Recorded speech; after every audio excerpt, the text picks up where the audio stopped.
Discord. The Friday, coming to you live from South Carolina, Little River. Get crazy, Jay Hannon is in the house.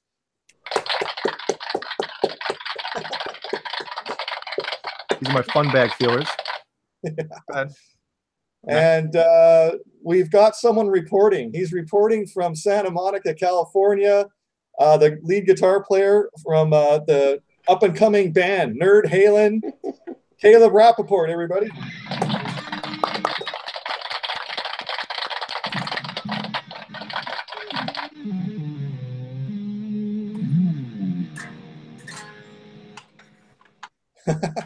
And you won't be able to see him right now because I think Johnny Beane's getting taking a dump. Dinner ready. But yeah, from Santa Cruz, California, the owner of this channel, Johnny Beane. Get crazy and get rocking. Thank you. Yeah. It's dinner time here. We just went for our run and walked with Howie and all that stuff and making dinner. Right on. But Chalupa? nah, pasta. Pasta. So, but Steve. Yeah. We got some breaking news right before we went live, and you have a picture right there. Do you guys want to talk about that? Yeah. Break the terrible news, Steve. Yeah, everybody in the chat, we've just got some news from Facebook. We're assuming it's accurate, but here's our buddy, a guy I met last October. This is Vinnie Paul, drummer from original drummer from Pantera, and of course his brother Dimebag that was buried with the original Bumblebee. It looks like Vinnie Paul we're being told, has passed away. And I just found out like 5 seconds ago. Caleb or Jay, do you guys know any details other than? No, 54 years old. No details are out yet. Yeah, so real sad. A guy that I only met the one time, guys, but over the years down at the Cabo Wabo, every year, like probably the last 4 years in a row, I'd say, Vinnie Paul's been there every October, and Sammy Hagar's on stage and he says, "Okay, Vinnie, what do you want to play?" And Vinnie comes down, he plays only one song, and he always wants to play Pound Cake. So awesome guy. He gets back there, starts hitting the opening fills for the song, and then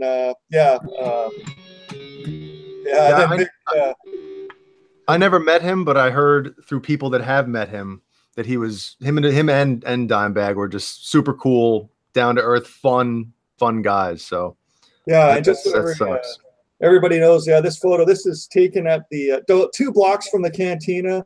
This is called the Tesoro Hotel. It's right at the main marina, and Vinnie Paul, just this time he was staying at the hotel. So this is us right at the swimming pool of the Tesoro Hotel, and he actually has a VH necklace. I was just telling you guys when I was just talking to him down there. Yeah, he was actually wearing a VH necklace. So rest in peace, Vinnie Paul. If all this is true, I'm assuming. Steve, let's raise a drink to Vinnie Paul. Oh yeah, we're gonna make sure it's something hard though, because he was a tooth grain drinker. Here we go. Yeah, there you go. Rest in peace, Vinnie. Cheers. Yeah, it's terrible. Yeah, we don't. It looks like it's true. I mean, I'm seeing it all over Twitter. Oh yeah, Eddie Trunk talked. It looks like it. Maybe like half an hour ago. That's when the news started. That's when it started. Maybe. Yeah, it's a shame, man.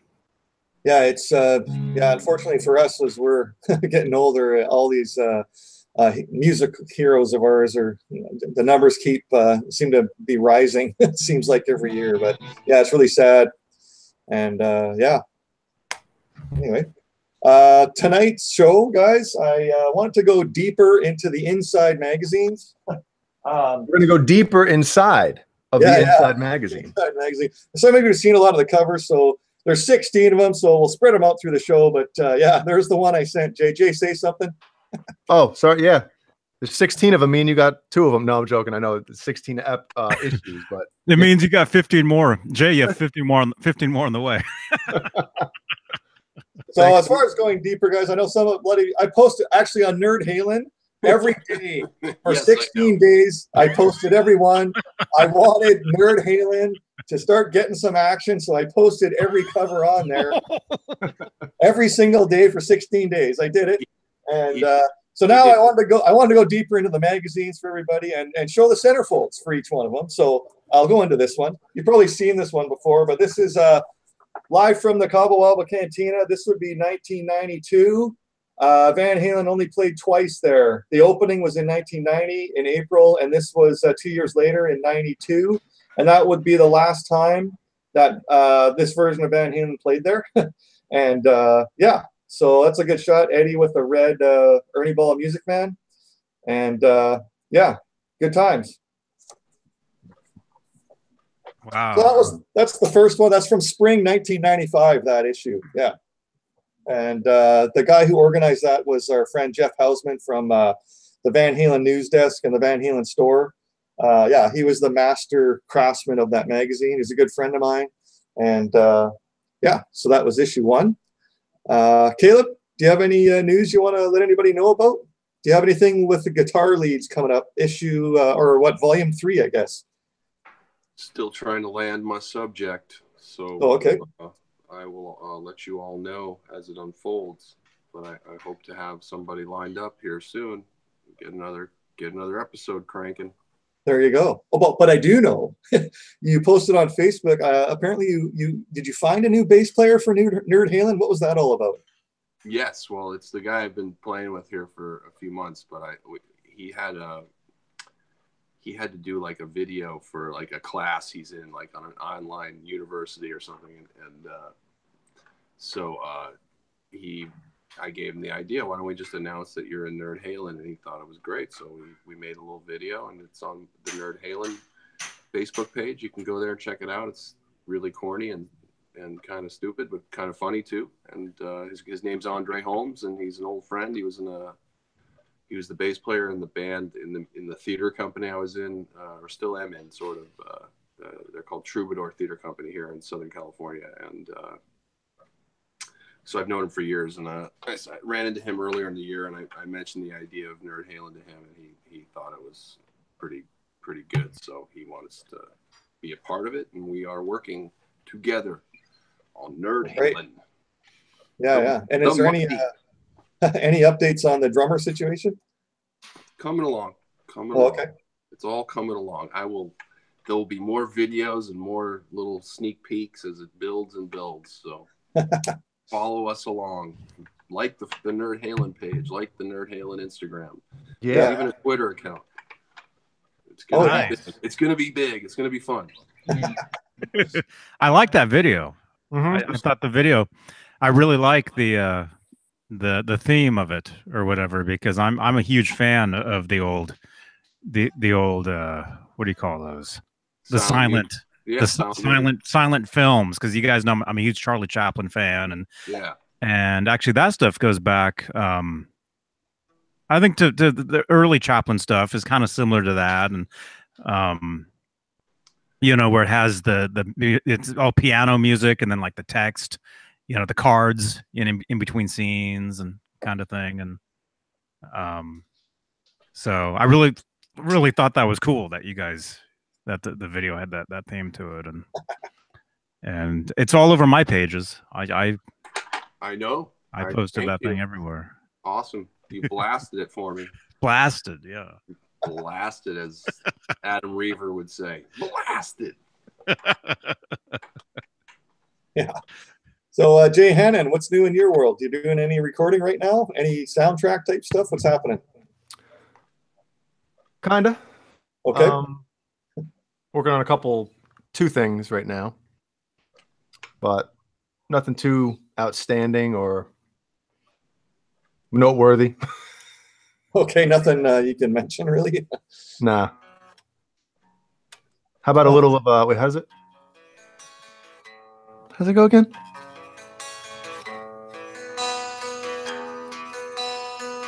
No. I like that though. I think that's Cemetery Gates, the beginning, right? I don't have a clean on right now, but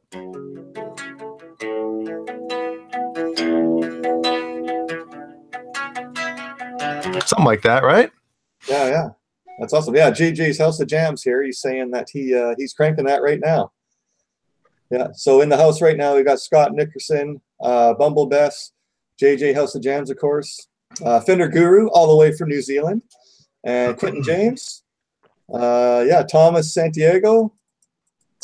John BL 5150. Poof, he's here. Matthew Stewart. Mike is himself. Frank Corcoran's here. Hey. Yeah. And a big thanks to Frank. He always chimes in on the polls that we do every week. He always puts his entries in down below the comments every week. And just to get the homework out of the way. So this was Caleb's question early in the show last week. Don't want to be all negative, but we were just saying if something was to happen to Eddie Van Halen down the line, and the band wanted to, let's say Alex and Dave or Wolfgang want to get out and tour whatever version of Van Halen, what guitar player would you guys want to see take Eddie's spot just to get the Van Halen out there live somehow? So a bunch of entries. We had like Wolfgang Van Halen to take over. By the way, sorry for the morbid question. I thought it would just be interesting to see of all the players out there who would be comfortable in that situation. It wasn't like any kind of prophecy or anything like that. No. And I don't think they would ever do anything like that. So, but I just thought it was interesting. No. So, yeah, a bunch of entries. We had Wolfgang Van Halen. We had Satchel. We had Dweezil Zappa, Slash, Warren DeMartini. But the one with the most votes was Nuno Betancourt to take the place. And yeah, anybody out there, go on YouTube, call up Extreme. I know when they were playing live, they did a tour after Michael Jackson had passed away, and I know that they were playing Mean Street regularly in their set. So you can call up YouTube, Extreme, and Mean Street, and you'll see some pretty ripping versions of that song. Yeah. And there's also there was a cover band. I think it's the current version of Atomic Punks. There was some outdoor show I saw, and Nuno was up there playing like the $25,000 Frankenstein, and they ripped through a Hot for Teacher with Nuno on guitar. So don't think the guy couldn't pull it off, because you see that stuff and you'll probably get the goosebumps happening. Yeah. He's one of the best by far. Yeah. And he is so good. It's not even. He's one of those players where you just think about quitting. You know, every time you see him play, you're just like, it's the opposite. You know, usually you get inspired by guys, but I watch Nuno and I'm like, I suck. No, Caleb, he's one of those guys, and you mentioned in the chat earlier about Eddie's rhythm playing. He's one of those guys that is considered a shredder, but his rhythm playing is outstanding.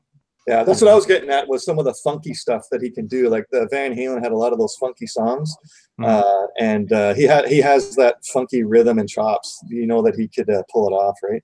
Yeah, I think him and Dweezil would be my two choices. Dweezil. Yeah. Oh, Mad Dog says Mad Dog has a Washburn N4 left-handed guitar. Wow, I didn't know that, Mad Dog. That's cool. Wow, that's cool. Yeah. Well, I don't want to get too off topic here, but at the beginning of before we even started tonight, Michael B asked in the Discord, and then he about anyone here want to help my floating bridge question. So I asked him in the chat what it was, and he wrote, "What is a reasonable height from the deck? It has a happy spot, but there isn't enough travel to get a whole step bend up. It hits the wall on the back. Plus, if it's too high off the deck, the string height is high." What about one of those trem stoppers, Jay? No, I think he wants to bend. He wants to be able to pull up. Okay. What? What guitar, and what is it? A Floyd? Is it an Ibanez or something?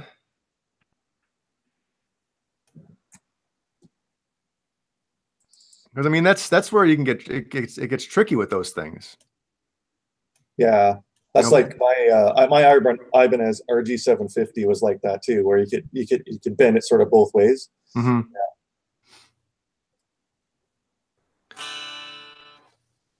Yes, floating. It's a made in Mexico Strat. Is it a Floyd, or is it a licensed Floyd? Can you post a picture in the Discord of maybe the maybe like, you know, from the top? I would say from your vantage point down, so we can kind of see, you know, how high it is, and maybe we can kind of go from there. Is he in the Discord? Yeah, he asked in the Discord. Oh, we just got $10 from James Orcutt. $10. We got to do that for each dollar. Nice. I'm joking. That would be. Thanks, James. You What am I thanking him for, Johnny? Thanks. Start a Pink Floyd song, right? Yeah.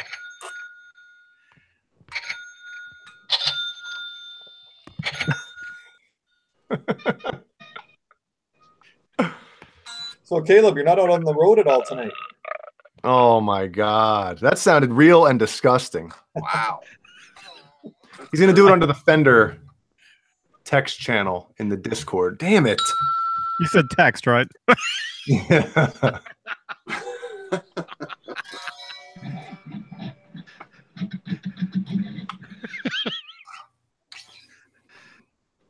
So Caleb, no In-N-Out burger runs tonight, Caleb? Oh, it sounds good because I really kind of skipped dinner and I headed straight to the booze. So bad move here, but I don't think I'll be hitting the road. No. Okay, well, I'm going to move into issue number 2. We've got summer of 1995. Summer Nights?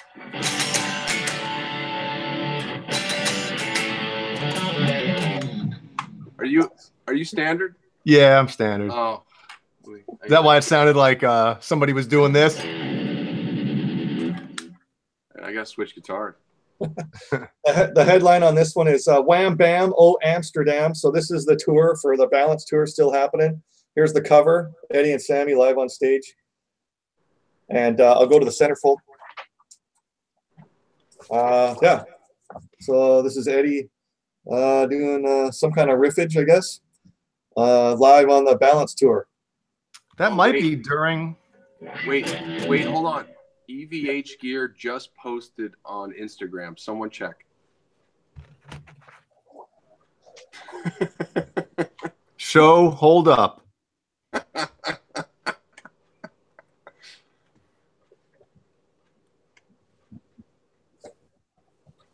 What does that mean? The show goes full stop right now. Everybody's internet just froze. Oh, really? Oh, it's Uber Hench. Jumped in my car. I had no choice. It's a regram from Huber_Hench. Okay. He has 126 followers of a 212 cabinet in the back of a car. So Matthew's just bored on a Friday night. Okay, let's get back. Thank you. Oh, you got me pumped. I know. Well, I get notifications every time that they post from there. So that's what. Oh, okay. Sorry, what is that? Items for sale?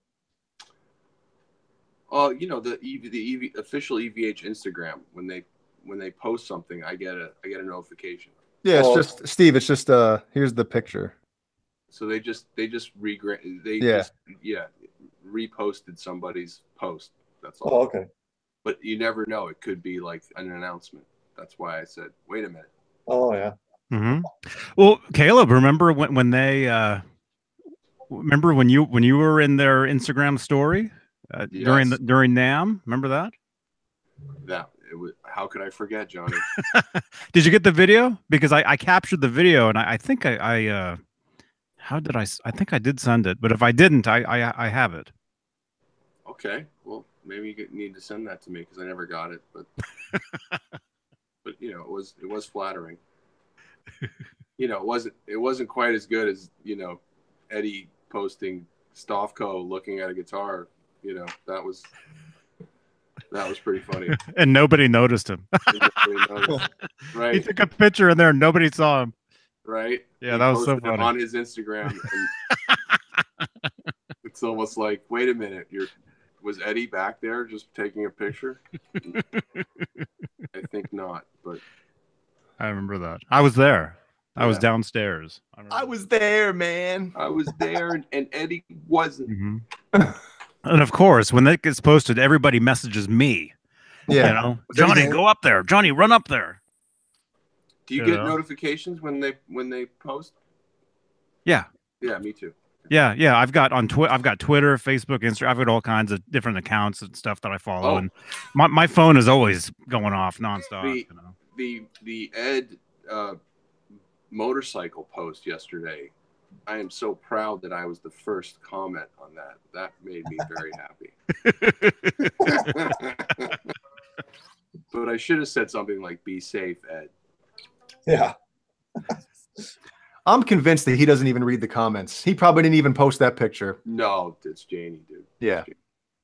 So, Jay, did you have a poll question for this week? I know you had one in your mind last week, and then Caleb had his replacement Eddie Van Halen one. Did you had something last week? Do you remember what it was?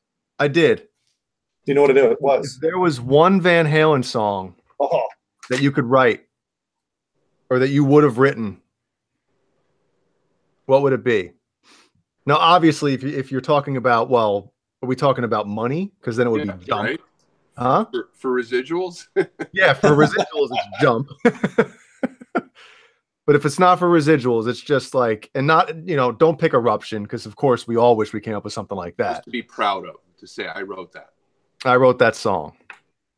Now, do you want to do the same thing we usually do? One from each era? Yeah. Just to kind of balance it out. Yeah. Yeah, that's cool. Right on. What Van Halen song do you wish you had written? You can pick from both eras. You get 2 songs total, but one has to be from each era. Wow. Don't pick for residuals, because otherwise everybody would pick Jump with David Lee Roth. So Zach Moon has chimed in. A Girl Gone Bad. We already have an answer. We're not tallying up yet, but that's no. I know. I'm just. That's the first entry. You can write first after that, Zach. Yeah. So. Yeah, go ahead. Michael B posted the picture on the Discord of his Mexican Strat.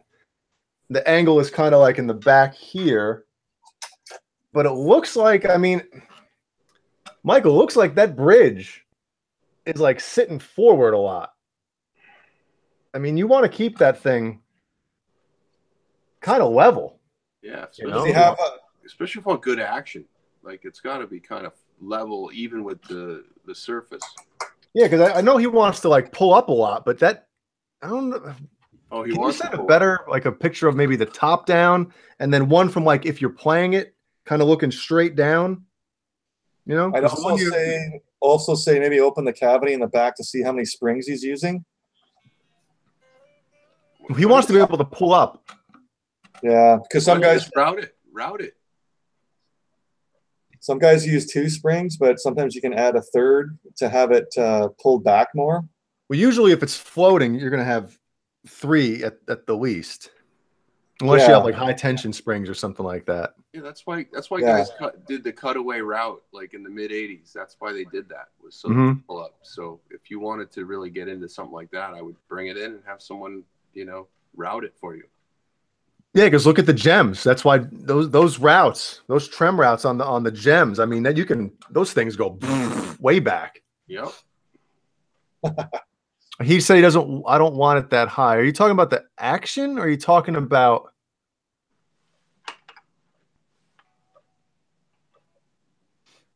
Is that even that's not a Floyd, is it? I wish you guys could see the picture, but let me see. Well, you guys, you can log into Discord. Ding. On your phone as well. What I'm going to do, because I can't. Dude, I waste enough of my day on Twitter and Facebook and Instagram. If I install Discord on my phone, I won't even be on the show. Sorry, Johnny. I'm on Discord tonight. Can't do the show. Where do you think Dave was earlier? I don't know. Discord. He was on Discord. All right, I got my 2.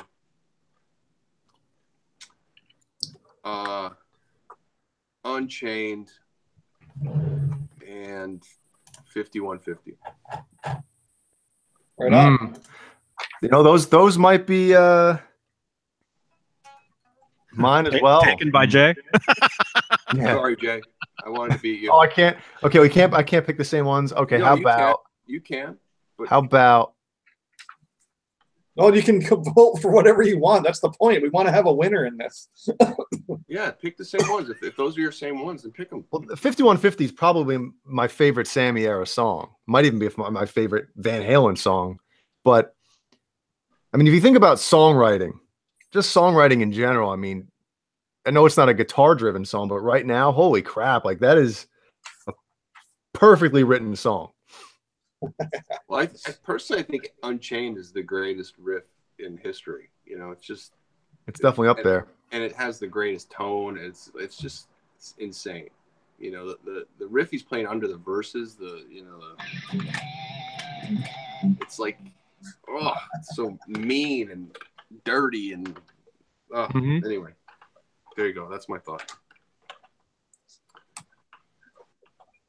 So just experimenting with extreme bends based on Daryl Braun video. So the thing is, like, I know if that's just a regular like Strat trem, I mean, those things really aren't made to get crazy on, you know. If it's not a Floyd, and like Caleb said, that thing might not be routed out for that. I mean, I don't know who Daryl Braun is. I mean, maybe if I saw him, I would, but isn't there a slight little route on the Wolfgangs, but it rests. But well, on the there is a slight little route out. On the arch, Johnny taught me this because I didn't realize. Yeah, on the arch top there is, but look at this. This is the Made in Japan. Flat. And that's like old school, just flat on the body, you know. So, but yeah, with the arch top, it's resting in there. Mm-hmm. So what's going on with his? I'm looking at the picture.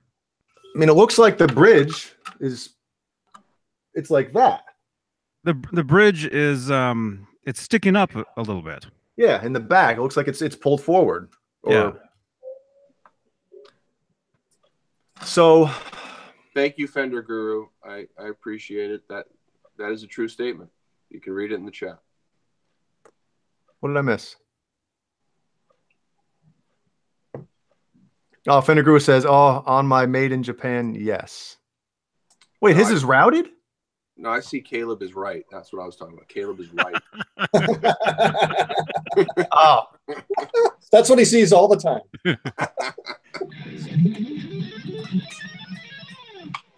You don't mean routed just like, you know, just like that. You mean as far as the under the bridge? Yeah, under the bridge. I mean, floating bridge question. No, that thing's flat.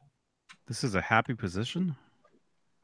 Happy position. I think he means like as far as what he can do with it. But that's, I mean, if that's what is typical fine. Oh.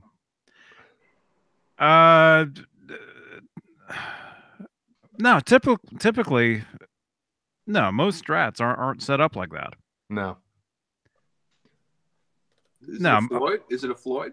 No. No, it's a regular Strat tremolo, and it's tilted to where it's angled going down. If you know what I mean. Mm-hmm. Aren't a lot of Strat bridges? They're kind of off the deck anyway. So they can be. But you can't get the purr sound with those, can you? Oh, the flutter? No, they're not as loose as like a Floyd. Yeah. So Fender Guru is saying his Made in Japan is routed. What? Let me get better lighting in here. Fender Guru, get it on the Discord. I need an extra hand here. Where's Ellie? Yeah. Can you see that?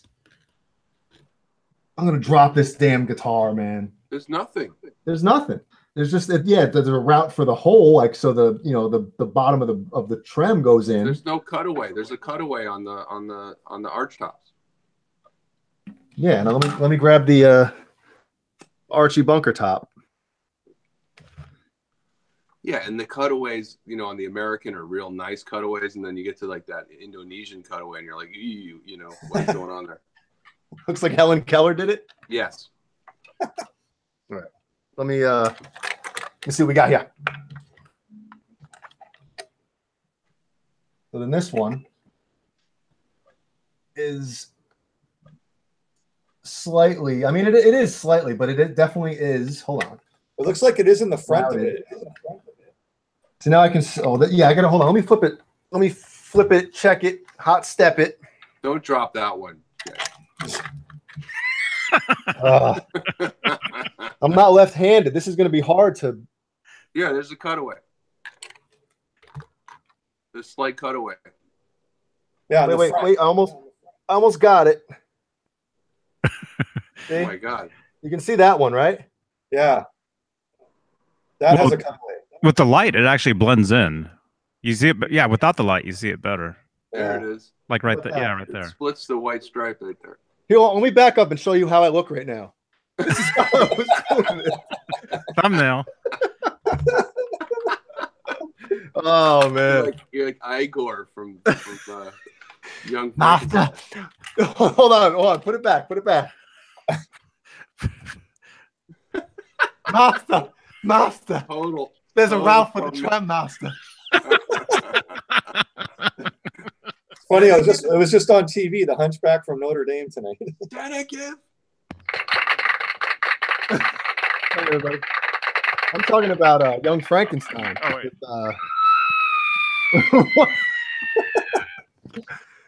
with Gene Wilder, man.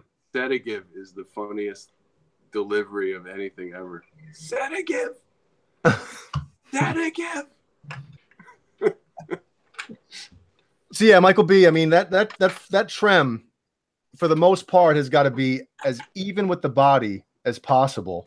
You know, you can give a little bit of play either or, but you know, then you got to mess with the height as well. I mean, I don't know. Can you even adjust the height of those Strat trems? The post, you mean? The 2-point ones, yeah. Yeah, there's usually 6 points that the front screws. That's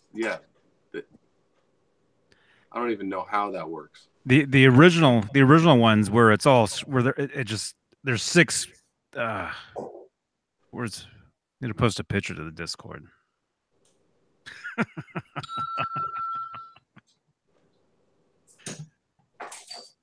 Yeah, Fender Guru posted a picture. There's no route. What are you seeing?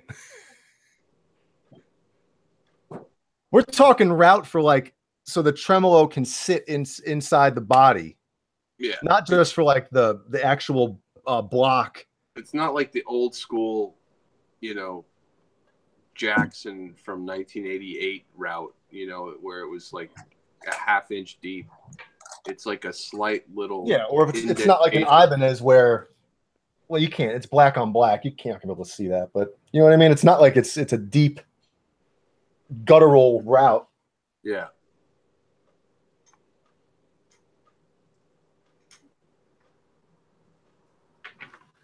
Man, Dry Heat's here. He just missed the action about 2 minutes ago. You can go back. About 2 minutes. You'll get there. Yeah, Zach Moon said the arch top EVHs have the slight route, not the flat tops. And they even have the arch top ones have a slight extra route for the D-tuna. Yep. Yeah, Michael B said it's not height adjustable. So yeah, I mean, you got to have that thing as flat as possible. Those things aren't made to really wail back on. The fulcrum tremolos? No, they're not. No, that's why the Floyd Rose was invented. Yeah. Although if you listen to the first Van Halen album, Eddie was doing all that on a regular tremolo. I know, man. Mm-hmm. Or listen to some of those bootlegs. Mm-hmm. Second one too, right? Second, yeah. But listen to the Pasadena Civic 77 boot, the soundboard. That's all a regular Fender tremolo. greasing the nut. Yep. Reversing the wind.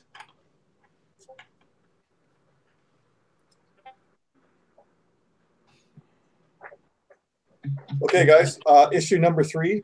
We've got still Balance Tour stuff. This is Sammy standing out in an outdoor crowd, I'm assuming, in the daytime, probably getting ready for sound check.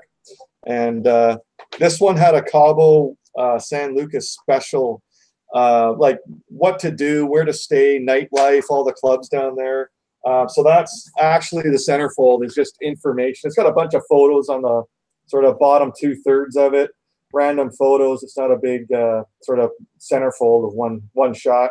But yeah, it was just at the time. So this is 1995. Yeah, like the 5th anniversary of the club would have been coming up, or it would have been yeah, the birthday bash. This is fall of '95. So yeah, his birthday's in October. So this would have been this is around the time of I would say they had a rock radio like broadcast of his birthday bash, and Bret Michaels was there, and that was when Richie Kotzen was in Poison. So Richie Kotzen was there.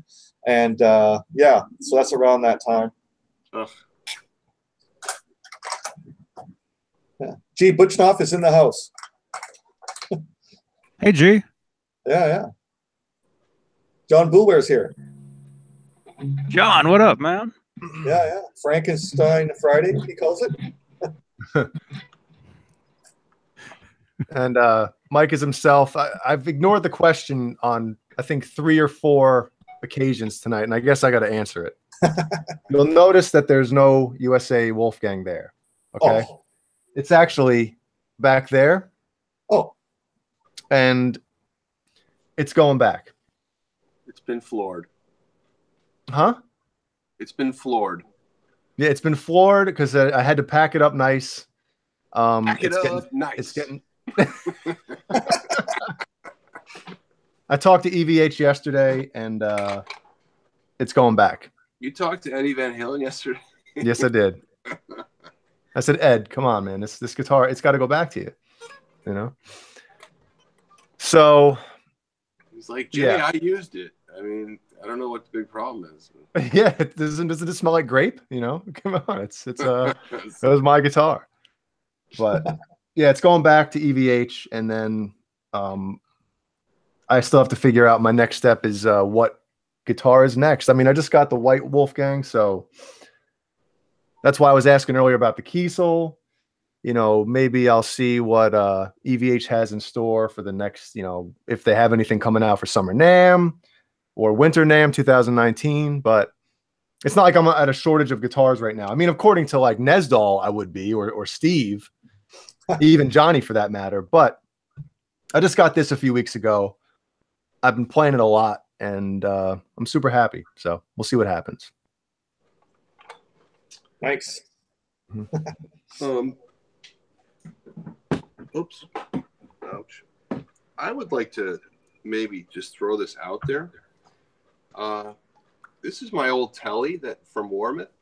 That anyone remember this one? Yeah. Mm-hmm. I took the pickup out of this. That was the Frankenstein, and I put it in the new stainless steel 5150. And I took the bridge off and I put it in on the Chem Strat. But I'm thinking about selling this guitar, and if anyone is interested, I will reinstall a Floyd on it and put whatever pickup they want in it, and let me know if anyone's interested, because I think I'm going to dump this for something else. So, Caleb, do you have a list of pickups that you have in the house that you put on it, or do you want someone buying it to tell you what they want? Yeah, the one I do have in the house is the Air Zone DiMarzio that actually John Levin gave me. Is that like an Air Norton Tone Zone blended kind of thing? Yes. Is that what that is? Yeah. It's gotten good reviews. So, but I have this. It's F space for tremolo, so for Floyd's, and I could put that in here for anyone. And then what's a Floyd back on it, a new one if someone wants, and you know, it's got a cool kill switch. Yeah. What's the neck width on that one, Caleb? It's an R3, but it's a standard thin is the profile. So lots of wear on that fingerboard. It's not really wear; it's just dirt. So I can clean it. It's Don't really let Johnny Beane touch that because it's unfinished roasted maple, so it's not wear at all. And those are stainless steel frets. And this is a great neck, by the way. So just putting it out there. But, so Caleb, was that bought as one piece, or did you get a neck and a body and put it together yourself? Yeah, I ordered the neck and the body at the same time from Warmouth. Oh, okay. And I paid. Here's the back. The back's kind of crude, but the front is beautiful. So crude, beautiful. There you go. And what's the best way for people to contact you about that one, Caleb? I think most of the guys on here are friends with me on Facebook or can find me on Facebook. So go for it, Caleb Rapoport, and I will entertain. You're gonna regret selling it.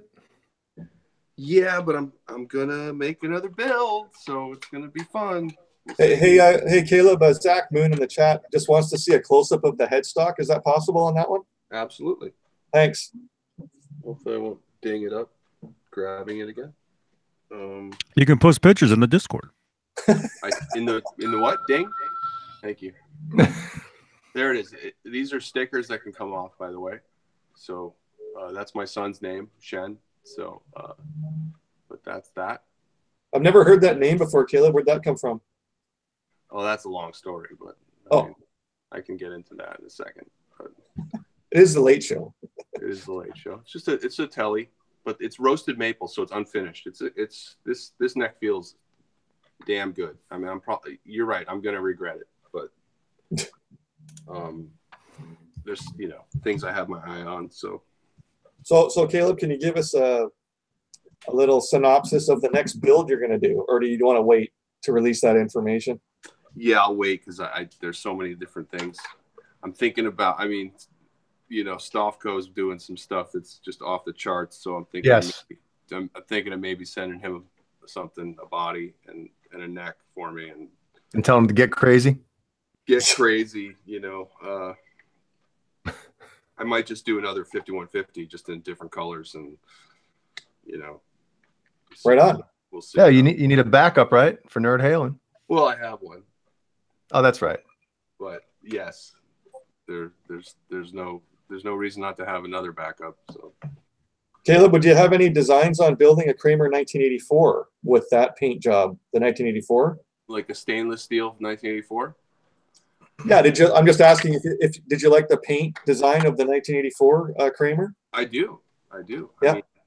Yeah. I mean, that's.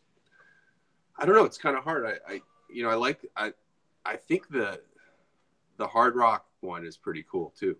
So it's kind of I'm kind of in between. I always like the Hot for Teacher one too, but that's a slanted humbucker, so that's a different story. There's all these little things. So and it's not like the hard rock ones very far from you to actually go look at the actual thing. Hey, can you take that out of that case so I can snap some pictures? Well, isn't that the one I'm talking about? Isn't that in Italy now? The one that was in New York?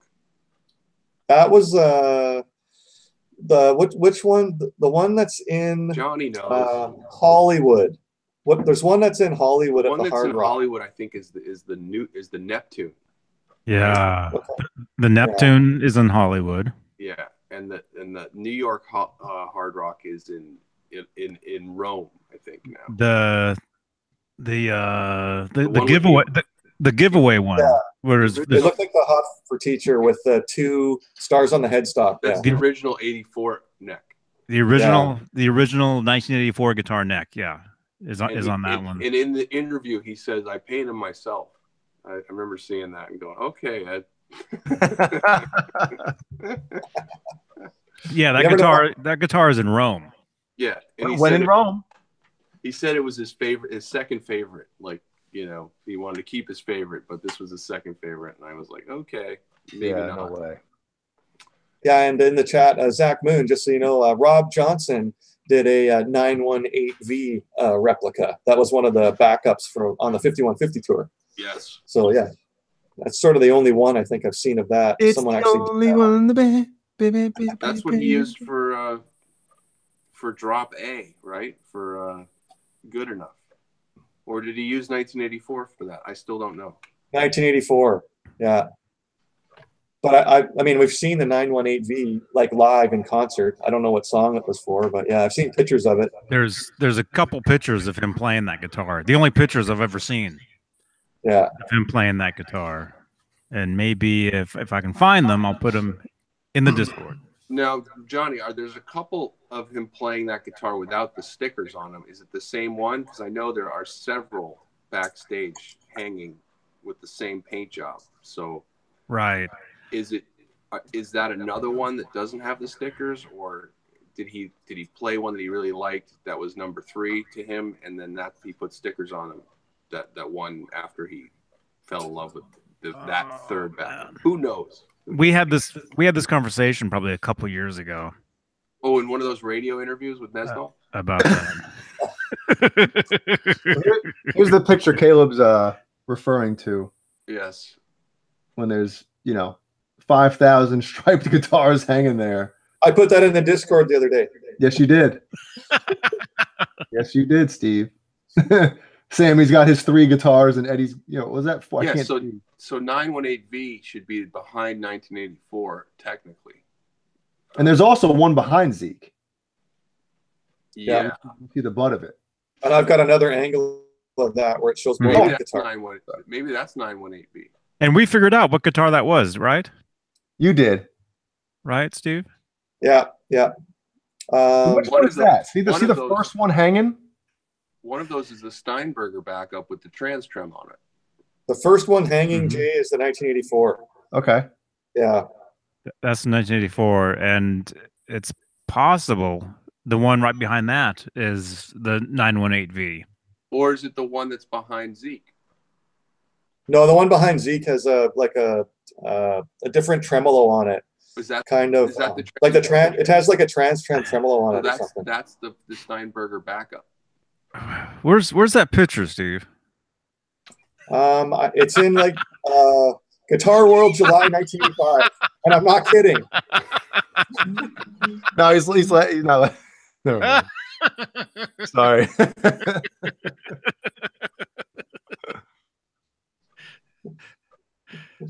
Dry Heat says 7/8. Sorry to hear that, but it doesn't seem like they treated you fairly. Actually, they really did. They did the right thing after all the time that was spent. Them shipping me a new guitar, waiting this long, and then kind of like a miscommunication. They did the right thing, and they just said, you know what, send the guitar back, we'll refund your money, and we'll start from scratch. So, I mean, the guy that I was dealing with, from Fender support, I'm obviously not going to say his name on here, but he was super awesome. Like, I never had any issues with him. They did the right thing. Yeah, and Spanky, we started off the show with the Vinnie Paul news. If you guys haven't heard, Vinnie Paul is deceased as of tonight, and that was how we started our show. Yeah, and if anybody in the chat, if you're on another website or something and you find out how, let us know. Yeah.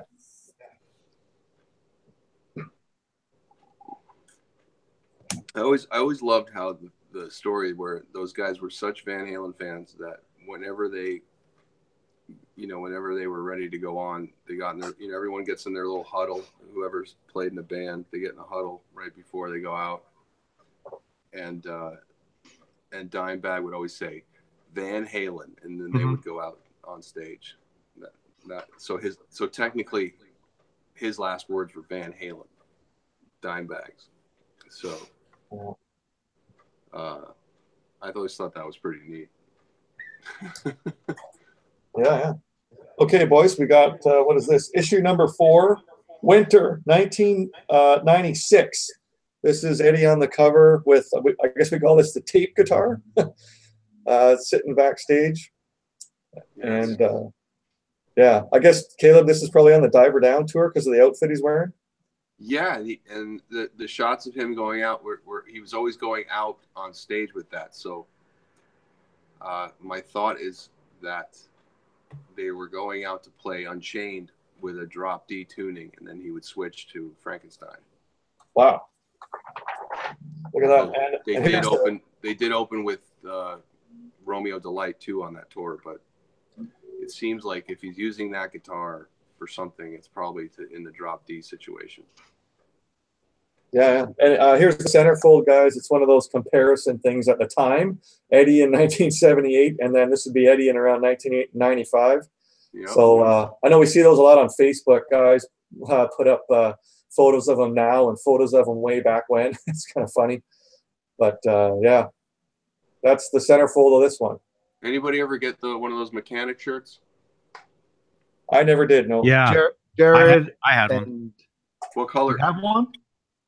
Huh? I did. I got one at one of the concerts, What one color? of the shows. Like red, blue, gray, green, grayish, gray. It was like gray or something. Dig it out. Let's see it. Oh, I don't have it anymore. That was years ago. Because I know, doesn't Jared Frost have one, and so does Rob Johnson. I think they both have one, right? One of those shirts? Yeah. Okay. Yeah. Yeah, that electric tape guitar is one that he's originally photographed jamming with Holdsworth, and it's just purple. And then that was right before the Diver Down tour. So then he brought that out on Diver Down. It was like basically his Kramer coming out guitar. And but then like he wasn't officially with Kramer yet, so that's why he scratched Kramer off the headstock. So. And that's the one that Nesdell just took apart, I think, and got painted green. That was the one, wasn't it? That's right. Yeah. It wasn't paint actually, or that guitar originally wasn't paint. It was all just different colors of electro tape. Yeah. I think it's ugly as sin. Very. Yeah, I've never gone into that, Jay, but yeah, I get a lot of the Strat bodies and maple neck ones are my favorites. Like I never liked the look of the Star one. I mean, I know some of the guys have these awesome collections of like every version of everything, but I just like select ones, and I'm not gonna fork out a bunch of money just to have one. Yeah, I spend the money on stuff I like, right? Yeah. So yeah.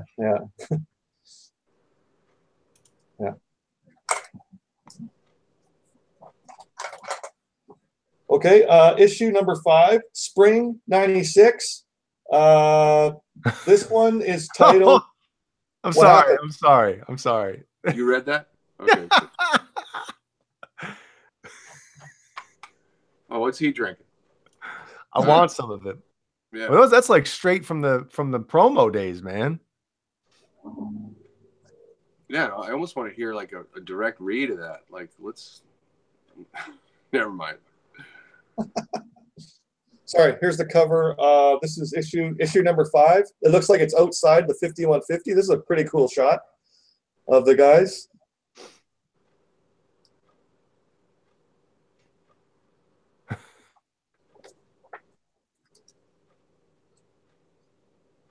And one of my favorite photos of the original band. Actually, I might even say it's my favorite photo. When you show me this, Fair Warning Live, centerfold with the city backdrop, that's one of my favorite photos of that era of the band right there. And Eddie's in a jump. Yeah, it's the best stage. It's so cool. Oh. Yeah, I just love the city backdrop. I love it. Just Alex's kit, everything. Just big, huge. Yeah. Biggest. Yeah. Just.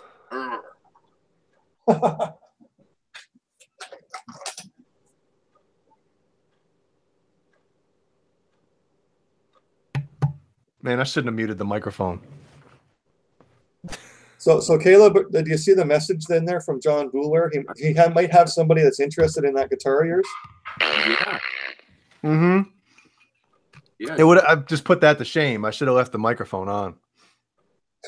Okay. I'll look for you, Bo, at Bo Boware, or just friend me. That's cool. No problem. We'll chat. We'll have a little chat. We'll have a little chat. We'll talk turkey. Get down to brass tacks. Brass tacks.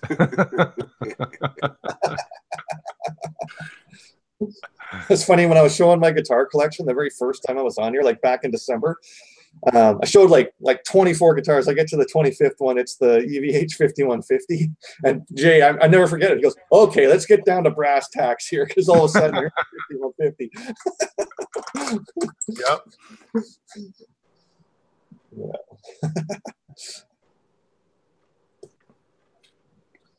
What else? Did everyone pick their song they would have written? Oh, me? Yeah, my favorite old Van Halen song is definitely Mean Street, so I'm gonna take that one.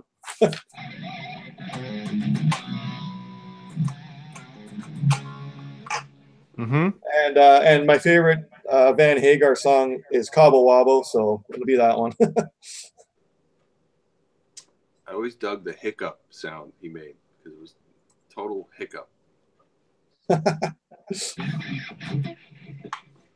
Yeah.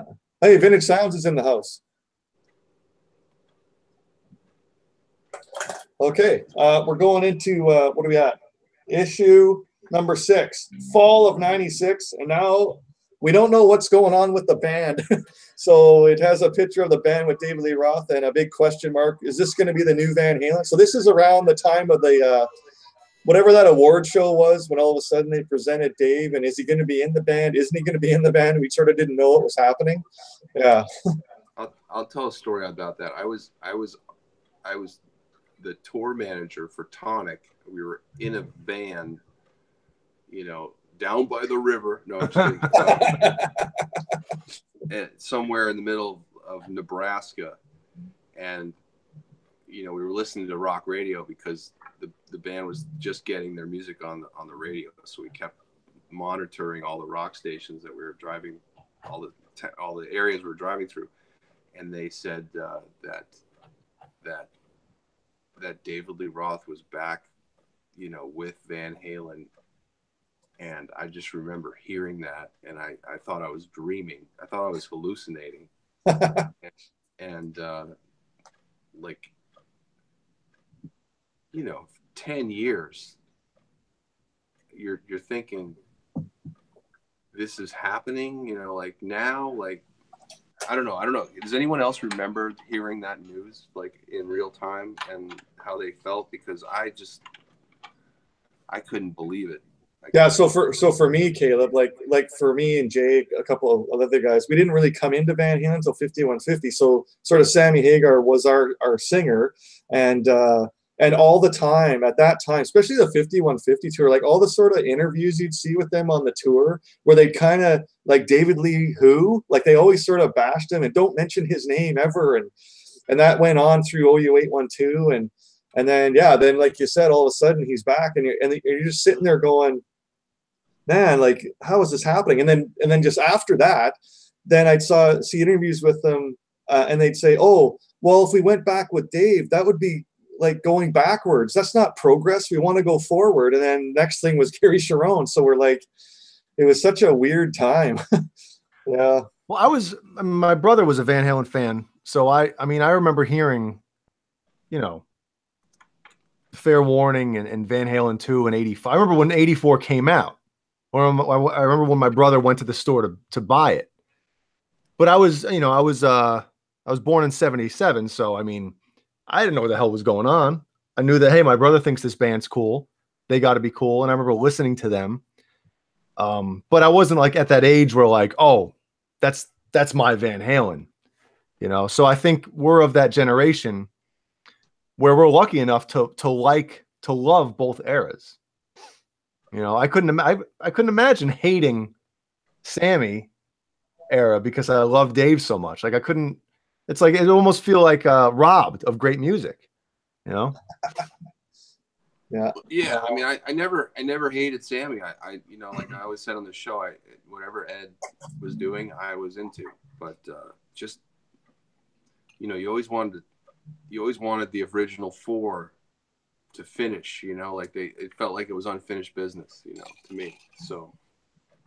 And sorry guys, the centerfold of this one here where it's just, what do you call those little photos that have the cardboard around them, like the actual negatives? I don't know what you call those, but yeah, it's just a bunch of shots through the years. Yeah.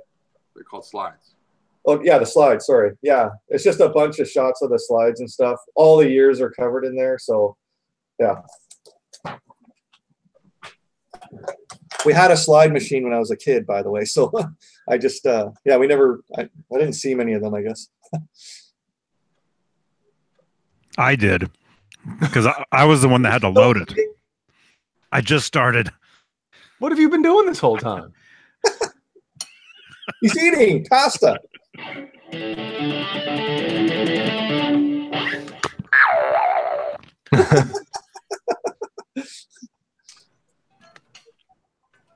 Mad Dog said, when I listened to 5150, I forgot about Roth. Now, I remember when Sammy was out, and then Roth was back. I remember seeing, like, I don't know if my brother told me or something, like, you know, they're getting Dave back. And I remember, like, seeing the Kurt Loder news brief or something, MTV News, and saying, Sammy Hagar out, David Lee Roth in. I forget what the heck the exact quote was. But then when they were doing the MTV you know, awards or whatever, I remember that happening and sitting right in front of the TV. And, you know, I was pumped. It was like, okay, at least if Sammy's out, at least Dave's coming back type of thing. I think that was like my brother's, you know, feeling of it too. I just thought it was so sudden because it's like a year, not even a year after Balance Tour ended. It was so fast. Well, they just had the Twister thing. So it was very quick after that. So, yeah. Yeah. So when you guys watch, I was talking to Johnny about this a few weeks ago, but when you guys watch like any of the Balance shows, you know, the Toronto one or the Pensacola one or whatever, I mean, it just seems like you watch Eddie and Sammy on stage together, and it seems like Sammy is trying to, you know, maybe not trying, but he seems like he's trying to interact with Eddie a little bit. And there's a lot of times where Eddie's just kind of has his, you know, kind of back to him, just playing. You know, like I forget what show it was, but it was the one where Eddie has the USA bandana around his head. Which one is that? Yeah, that's the Balance Tour. No, I know it's the Balance Tour, but I'm just saying, as far as the show, like after Eddie's solo, you're talking about the first show. Was that the first show, the one where he had the USA bandana? It's Pro Shot. Yeah, he's playing the purple. Yes. Was it purple or was it blue? It was either blue or purple, but he has that cool little sustainer intro before Cathedral. Oh, close Encounters, you mean? Yeah, well, there you go. Mm-hmm. But man, like as soon as the solo is over, like Sammy comes out and he's like, you know, obviously like Eddie Van Halen, and Eddie doesn't even look at him. You know, he's just looking down his guitar. He's like, goes into the microphone, thank you. And that's it. I was like, when you watch it now, you can almost sense the tension or something, or sense like, you know what? There's a good interview, like when they're in Holland and they're doing like the like right out of the gate for the Balance stuff, and it's Eddie and Sammy are being interviewed by this English chick in Holland. You can find her on YouTube. Yeah, and you can kind of feel it in there. I mean, what you do notice is how sober and clear Eddie is in those interviews. Like he's talking a lot, and he's, you know, answering a lot of questions. You almost he sounds like the front man in those interviews. And you know, I don't know if Eddie sobering up was just like, wait a minute, what have I done? You know, like what did I do? You know, to my band, you know, after all those years. So I don't know what he was going through, but they definitely, you know, something happened on that in the Balance experience that kind of, you know, tore that up. So, well, Mad Dog kind of says it. He says, when I saw the Balance Tour, it was robotic and the chemistry was gone. Yeah. It's just when you watch those shows, I mean, obviously when you put on, I mean, I know we always talk about Live Without a Net, and it was all new to them. So it was almost like a honeymoon type of thing where, you know, it was just super excited. And by the way, they were going out of their way to say, like, look how cool this is now, you know, like that was almost manufactured, like, cool, you know, happiness, because they wanted to put on that face, like, look how good we are now without Roth. That was part of the whole, you know, politics of it. But go ahead. I totally hear you. Yeah, but then when you watch the balance, I mean, you could just, I mean, to be honest, like Sammy wasn't as on his game as he was the previous 2 tours, you know, like, or even, I'm sorry, 3 tours, you know, because when I saw him on Carnal Knowledge, and when you see, like, you know, bootlegs of that, because you can't trust the live here right now, because it's studio. That's basically a studio album, a cover album that they did of their own stuff, you know. But I mean, just, I don't know if it was him just getting a little older, you know, and not being as in shape as he was for the previous 3 album tours or whatever it was. But you know, so yeah, you could just tell, like, something's off, you know. I mean, I think Ed's just hard to deal with, you know, and he's a hard person to deal with, and it's his way or the highway. So yeah, you know. and I'll definitely chime in, guys, because I spent a lot of time, like, going to the Cabo Wabo down there. Like, it opened in '90, and it was a big deal. Sammy was going down for birthday bashes every October, and Mike was going with him, and, like, all of a sudden, like, that whole club and the thing became kind of a friction in that. And then Van Halen wanted out of that club, and Sammy's got a house. He had a condo down there. Then he bought a big house, and so he was spending a lot of time, like, not in like, what do you call it? I guess California, where you are, Caleb, that area. He was more down in Baja all the time. So I know there was a friction starting there with that too. Yeah. Well, yeah. I mean, there was a big business, you know, legal money issue between the brothers and Sammy concerning Cabo Wabo, and that, you know, if you read Sammy's book, that had a lot to do with the split, it seems. Yeah. Because yeah, they thought Sammy, like, did it on purpose just so he could buy their part of the club, get him out of it, and then Sammy blew up with the brand, and yep, you know, he made more money than Van Halen ever made with that brand name, you know, especially moving into the liquor business and stuff. So yeah, I mean, who knows what happened, but, you know. So issue number 7. Now we got another singer. So the 3 issues in a row have a different singer. So here we are. And they put of him on there. Yeah, it's now Gary Sharon. They're recording the Van Halen 3 record, and right, and a 1992 photo of Ed. So. Yeah. So this is the centerfold. It's got the eras of Van Halen with Dave and eras with Sammy. What? And, look at those sheep pants that Dave. What is he wearing? Yeah, sheep chaps. Look at, that's what Alex is asking right now. He's like, oh, look at his pants. Oh, just imagine how those smelled. Hot Zero wants to know, what are used Kramer Farringtons worth, Johnny? There's one on YouTube or eBay for $300 right now. Okay, because Mad Dog bought one for $250 mint. There you go. Wow. Yeah, here I am. Finally. Sorry. Who's that? Who's this guy that just joined the thing, man? He looks you look like Johnny Beane. Wait, we all can look like Johnny Beane, kind of. He doesn't have the glasses on tonight, but I can put them on. There you go. Yeah, not too bad. Speaking of the 1984 guitar, Caleb, there's one right over Johnny's shoulder. Oh, yeah. Oh, there it is. There it is. Black Floyd? Oh, no. Not. It could be. Just adjust your contrast a little bit.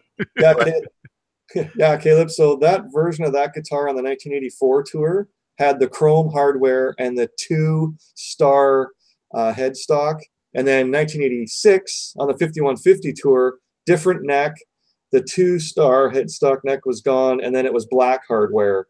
Yeah, that was the change with that guitar. But I like Johnny's version. Like if my next build is that, and I'm going to do that version with the chrome and the 2 stars. Yeah, the only Black Floyd Eddie Van Halen that's ever played, and the only other one he was pictured with, I think, was the Beretta ad, the original cream Beretta, the Holy Grail Beretta. But yeah, I've never seen him with a Black Floyd other than that guitar. What else? The Ripley. Yes. Where he's wearing the Raiders visor, and yeah, that one. And actually, the dragon biting the snake guitar eventually had a Floyd put on it, and it was a Black Floyd. Oh wow! But it's just you just see the guitar by itself. You don't see him holding it. There you go. I stand corrected. That's why I love this show. I learn something new every time. Yeah, John B.O. Good to see you, man. Yeah, sorry everybody. Yeah, when I come back from my jog and walking with Howie and everything, have to make dinner and have dinner and all that stuff. So you guys don't want to see me eating like. Yeah, we do. Do they have a chewing sound? Oh yeah. No. We got to make our own, man. I just had dinner. Wow. Yeah, Zach Moon just mentioned it. We talked about it earlier on the earlier show. I think you guys were talking about the 1985 interview where he has that, I think it's a blue Kramer with a black pick guard. That had black hardware on it, I think. Yeah. Oh, the disaster interview. Yes. Yeah. John, yes. I'll post the picture of the Dragon guitar with the Black Floyd on Discord. I'll do that right now. On the Discord. Just so you guys know, this is a Chickenfoot t-shirt. This is from the very first concert Chickenfoot ever did in Seattle, Washington, 2008, I think. It was actually it was kind of in a death metal club under the highway in Seattle. It was a very strange venue. But yeah, that was the first show of the first tour of Chickenfoot. I saw the first 2 shows because the next night was in Vancouver at a club called the Commodore. So they did back-to-back nights to start the tour. It was pretty much the entire first record, and then a Bad Motor Scooter, and then they did a Deep Purple song. Yeah, so that was basically the set. Yeah, I saw them at the Santa Barbara Bowl, which is like a 6,500 seat amphitheater in Santa Barbara. And what year, Caleb? That was 2012. And what was funny was like during the opening act and partway into the show, the LA Kings were in Game 5 of the Stanley Cup Final, and they were able to close it out. So I was kind of distracted. But that was who was on drums? Show. Who was on drums? Was Chad Smith on drums, or Aronoff was doing okay. And they were great. That was, the cool thing about Sammy is he's the opposite of Roth. Roth makes you feel like you're seeing something special, but he says it every night. And with Sammy, it's the opposite. He makes you feel something special, and it's organic that night. Mm-hmm. It's really something he does that's really cool. That's the biggest difference, I think, between, obviously, other than the voice and the style, but there's like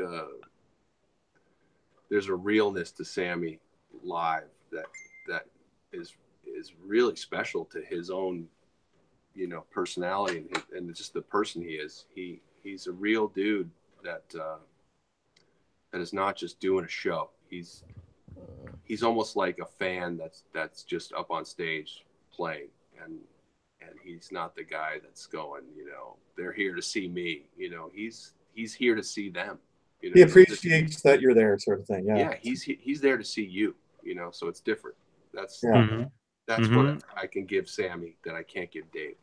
So I saw them 2012. I was in Las Vegas. I don't know the name of the place. Is it called the Joint or the Mint or something like that? I think the Joint. The Joint at the Hard Rock. Yeah, it's the that's where I saw them in Vegas. Yeah, the 1,500 seater at the Hard Rock in Vegas. Yeah. Mm-hmm. And getting back to the Sammy thing, every look up any Van Hagar bootleg you want and listen to Sammy's rap, if you will, and it's different. Every show, it's completely different. There's nothing staged really about it. I mean, he does say the same thing kind of here and there about something. Boy, you must really be in love. Oh my God, the boat is anchored. Oh yeah, Captain Smith. Hey, Steve's been very generous to everybody. So you're watching an old show. The package in the package. That's not this show. That was an unboxing last Friday. What the heck is going on? Now, I hope we didn't get any doubles because I worked hard. I didn't get any doubles because I worked hard with. Oh, here we go now. Didn't I mute the damn? It's chaos. I can't take it. Put another barrel into that shark. I thought I muted it. God darn it. I specifically and I had the wrong freaking show too. Thank you. Yeah, you did. You thought that was now? No, I just hit the wrong button. I went to hit mute. Dave doesn't stay up this late. I went to freaking hit mute and I hit, I guess, back or whatever. I don't know, man. I saw Michael's face, but I heard Dave's voice. I know. Oh my God. That's funny, man. You just can't make this stuff up. Michael. Hello. Hey, man. I like your shirt. Show that shirt. Let's see that shirt. Oh. Just a simple. Oh, there you go. Okay. Little Adcot tour shirt. Nice. 2012. This I had. This is when I got. It was my 50th birthday, and I got a birthday present for myself and my wife, and we went ahead and had backstage passes, and we were supposed to see the just a tour of the setup and everything like that. So you had the VIP American Express package? No, actually, something like that. I paid for it, obviously. I don't know if it was American Express or whatever. I don't have an American Express card, but Diners Club. Okay, there you go. Diners Club. Discover. But we were supposed to take a tour of the backstage and see the guitars and everything like that. And for some reason, we're in the guest lounge and we're having drinks and they're playing the music. This is way before the show starts. And they were like, "Well, we got good news and bad news. The bad news first is we cannot do that tour. The good news is, to make up for it, you can come to the soundtrack." So I had second row right there, Eddie in front of me, and they did. David he didn't partake in it, if you will. But the rest he doesn't do sound checks. No, I'm sorry. No, he doesn't. No, a lot of singers don't. Yeah. They try to save their voice, and Dave really tries to save his voice. So it was awesome. It was really great. And then we had eighth row for the show. Michael, it could have been worse. They could have come out and said, "Listen, we got bad news. Gary Sharon's the lead singer of Van Halen again." Very good point. Oh man. See how fast. Do you remember what songs they ran? Because I know they were doing Light Up the Sky, and they were doing songs they weren't doing live. So I hear about it later. Yeah. As Is, they did As Is in the sound check and stuff. Yeah, they didn't do As Is. They did do Light Up the Sky, and then actually, somebody get me a doctor. Actually, Wolfie came up and said, "You guys picked the song," and literally they played "Somebody Get Me a Doctor" and something else, and we all picked "Somebody Get Me a Doctor." So. Oh yeah. Yep. What city was that in, Michael? Denver. Oh, okay. Yeah, I saw that. Yeah, I saw that in Vegas too. I did a couple trips to Vegas that year. Yeah. Oh, You saw the cool. Denver show in Vegas? No, John Vegas show in Denver. John Denver in Vegas. That'd be cool. Now everybody's confused. Yeah. The Late Show. Everybody's confused. What's Especially, going on? I just jumped over to the YouTube feed and I just saw Dave Nesdall. So I got to fix that so I can read the chat. Is he doing a sleep stream? I don't want to see that hairy sweater again. Oh. Oh. Oh, no. So Carl time. Hey, Michael, you got any new guitar news from the last couple of weeks? We didn't see you last week. Where were you? Oh, You were working. I am so busy. I like the haircut, by the way. Oh, thank you. I'm really, work is crazy. I've got all things going on, taking care of the wife. I'm actually looking for a house. I was out today. I actually You're selling the boat? yeah, I'm sick of being on the boat. Actually, yeah, I'm dropping the anchor, boys. I'm what is it called? I might be dropping the anchor. I've been on this boat for 15 years now. So. Why are you doing the move, Michael? I don't like the boat anymore. Oh, Dropping okay. anchor. Isn't that something you do after you eat at Long John Silver's? No, hot date.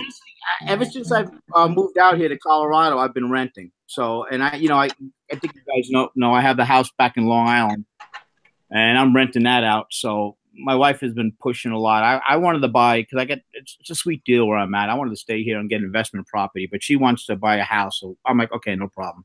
So last Thursday, I actually signed contract. We'll take this house. So I go for the. Oh yeah. So Wow, it's like done. no, it's not because the inspection was today. Uh-oh, how'd that go? Not good. What's the problem? Termites? Black mold. Termites. No, you know what?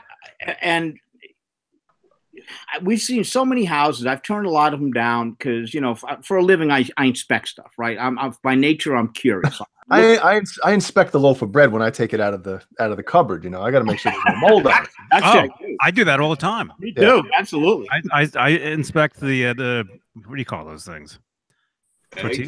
Tortillas. I look at it because a lot of times you pick them up at Whole Foods or whatever, and they're always wet inside the package. What? Right?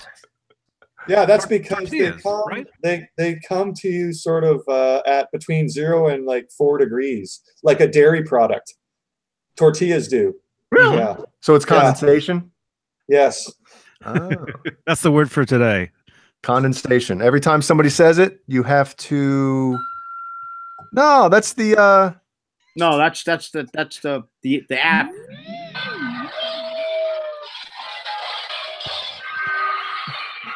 Wow.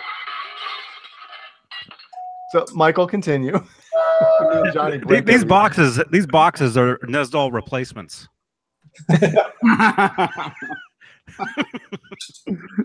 They do everything he does.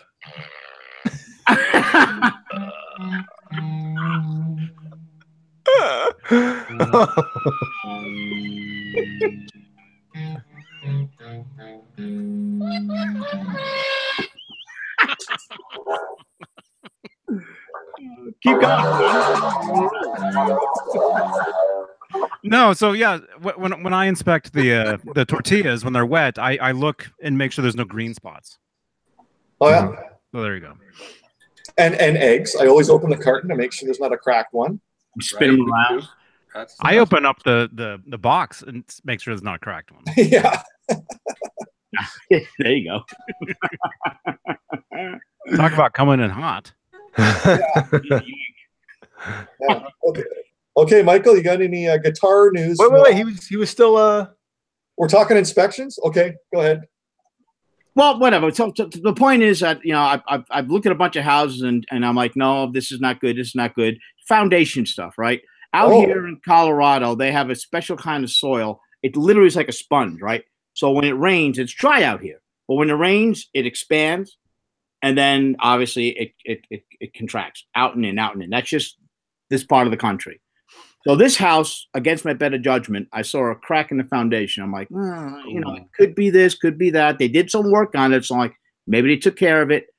So when you're buying a house, you know, you get the inspection, but a structural engineer, that's not part of the inspection. So I ordered one because I knew there might be an issue. Yep. And sure as heck, it's a crack because now there's two things. You have the you got the front and back and then the sides of the house. The front and back is being pushed from the soil. That's why you got the crack. I saw it in the basement at exposed foundation. Then it goes, everything else is covered. So you know darn well it's going around the entire thing, right? Yeah. On the side, this is the most disturbing thing to me. On the side is pushing in. They have a massive I-beam that goes across, and the I-beam is pushing the sides out, which means that the foundation is being pushed in. Ooh. Clear indication, okay? At minimum, I don't want to get to the whole product because I'll bore everybody to death, but at minimum, it's about a $25,000 to $30,000 fix. Yeah. Okay, and hold on, that's step one. Yeah. That doesn't work, then we're talking even more money. Then you got to get excavators out and get some braces and pull the foundation out. So Michael, my next question is there any lots with nothing on them that you could like buy the lot and build a house? Or is that not something you want to be involved with? Yes, there is. I'd love to do it, but I ain't got the dough. Okay. No, because a lot of, for like where I live in Paradise on Western Canada here, it's very expensive to buy an existing house on obviously on a property. But if you can find a place, find a lot and build it, it's actually a lot cheaper. Is it really? Yeah, but it just depends where you are, I guess. Yeah. So you can buy a lot, you know. And I was planning on, like I said, buying an investment house, but she wants, you know, the wife wants a regular house. So we'll keep looking. So, I mean, the house was absolutely ideal. It was perfect for us, but I'm not going to, you know, roll the dice. The good thing about it is that inspection that I got, that follows the house now, right?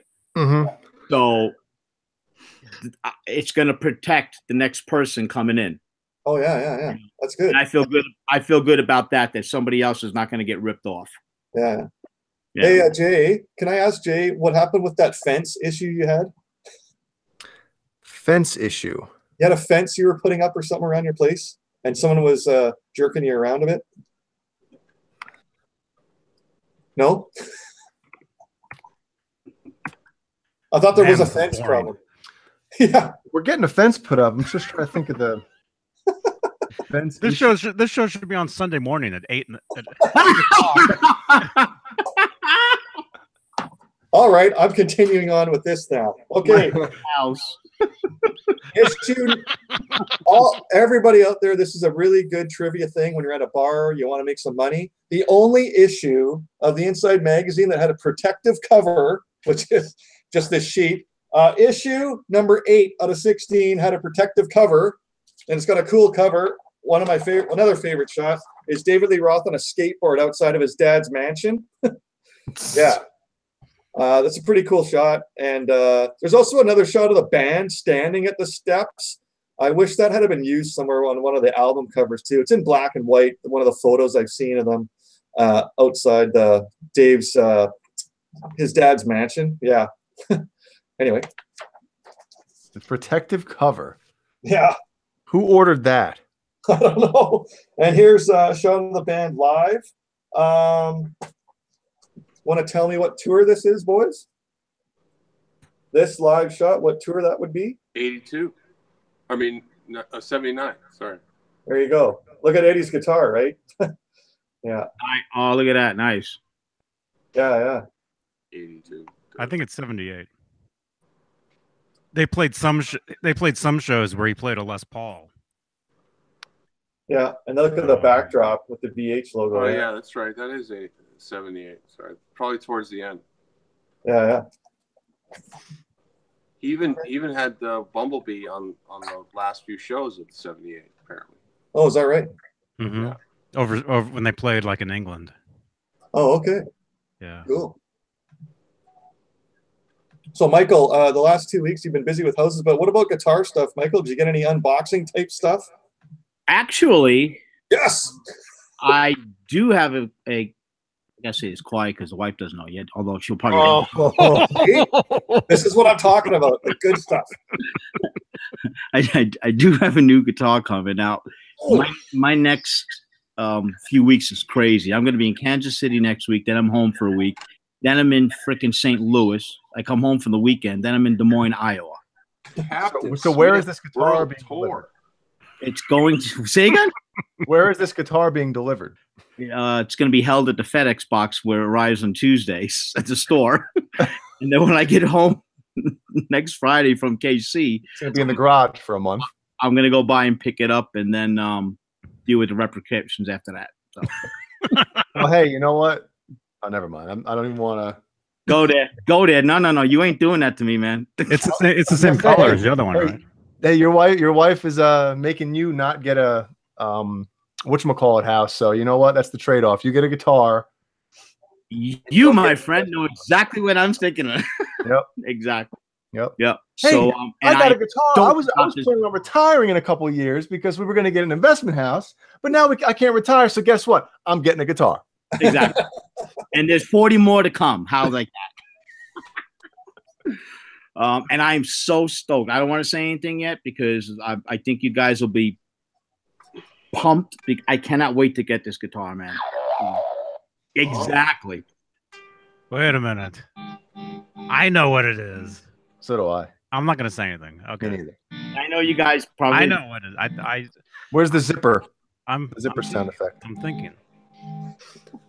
One of our inner circle friends, one of our friends, whatever, gave me the tip and I jumped on it.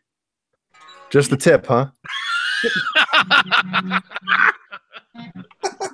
He's not that close of a friend. So just... We became really close. Yeah.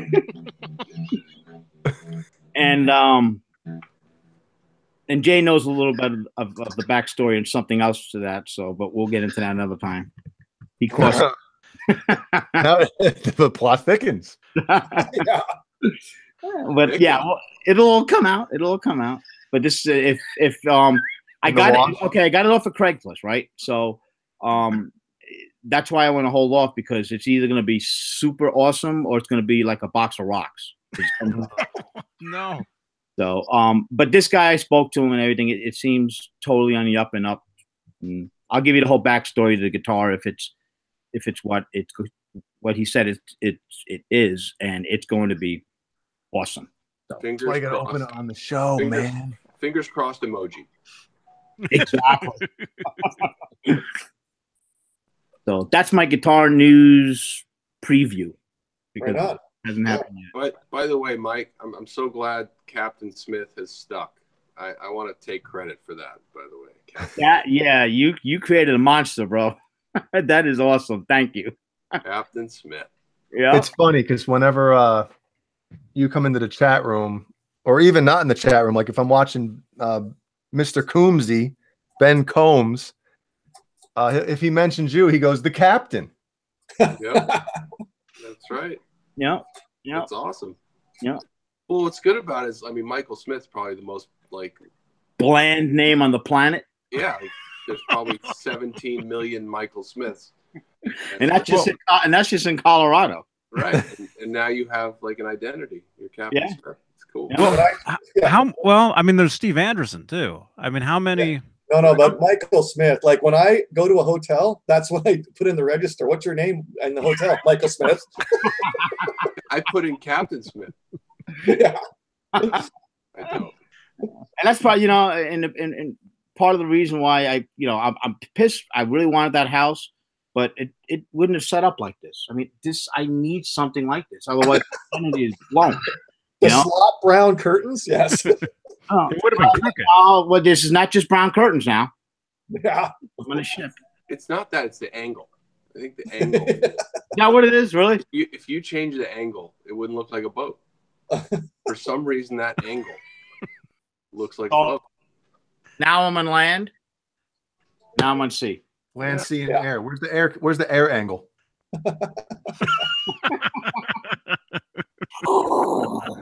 Like if you put it above your head, it would look like you're on a bus.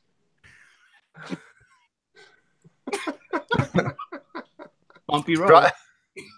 Dry Heat just said, I just explained Captain Smith to my wife. You might have to explain a guitar to Captain Smith's wife. Are you? That's awesome. That is awesome. Hey, Johnny, there's a question from our friend from New Zealand, Fender Guru. How many tours did Eddie use that Les Paul? Did we see that Les Paul in the second tour at all?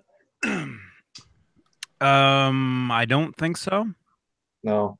I think it was just the first tour. You saw the white Les Paul? And Women and Children First. Actually, wait a minute. I think he did have it on the second tour. I think you saw it backstage. Oh, okay. I think I've seen backstage pictures of him like tuning up and stuff, and you see it. You see it sitting there. Definitely for Cradle. Yeah. Women and Children First. Well, yeah, that was a different Les Paul. Yeah. After the first tour, he went out and bought 2 Les Pauls. Steve, do you know what they were? Was it? Yeah, there was a gold top one for the recording of Women and Children First, where he's wearing the pink jumpsuit. There's a shot of that when they were recording Women and Children First that I've seen. Yeah. And he bought them probably for investments, or he bought 2. He played one and he put the other one away. I think he talks about him in the Steven Rosen interviews. Mm-hmm. You guys find those on Wait, I was about to ask, does he ever talk about the Les Pauls? In the Steven Rosen interviews, yes. Give me a synopsis of what he says or said. I think he just mentions that he picked up 2 Les Pauls that were pretty pricey. Like he mentioned that they were pretty expensive, so he wasn't sure whether he was going to bring them on the road with him, like because they were preparing for the Women and Children First release and tour. So those interviews are great, by the way. Both Dave and Eddie with Steven Rosen. And I think they're on iTunes or they're on iTunes. You paid for it. I paid. Well, it's been a few years or a couple of few years since they've been on iTunes. I think they're on YouTube now. Okay. Yeah, it's the one where he plays like a strat in the guy's office or whatever. That's clean. Like tone is basically clean, but you can hear how good he is just with a clean strat. It's ridiculous. So, but he explains like how the solo in Cradle was a fluke. Like the run he does, the legato run he does in that solo, like he could never ever duplicate. Really? Just came out on that record like the way it was, but he couldn't. He's trying. He's like, I don't know how I did it. Wow. Yeah, so hey, Johnny Beane, we got Fender Guru from New Zealand. He wants you to show us the Kramer 1984. He wants you to show that guitar up close. I thought he said the 5150. Well, no, he didn't know what it was. Yeah. Oh, okay. I'm sorry. I apologize for that. All right. Show us the 84. For Christ's sake. I'm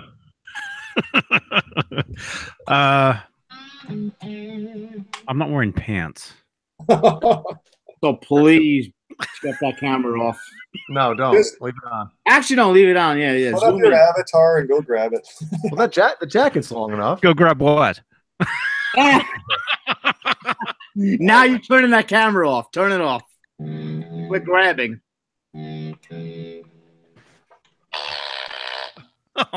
Oh, man. All right.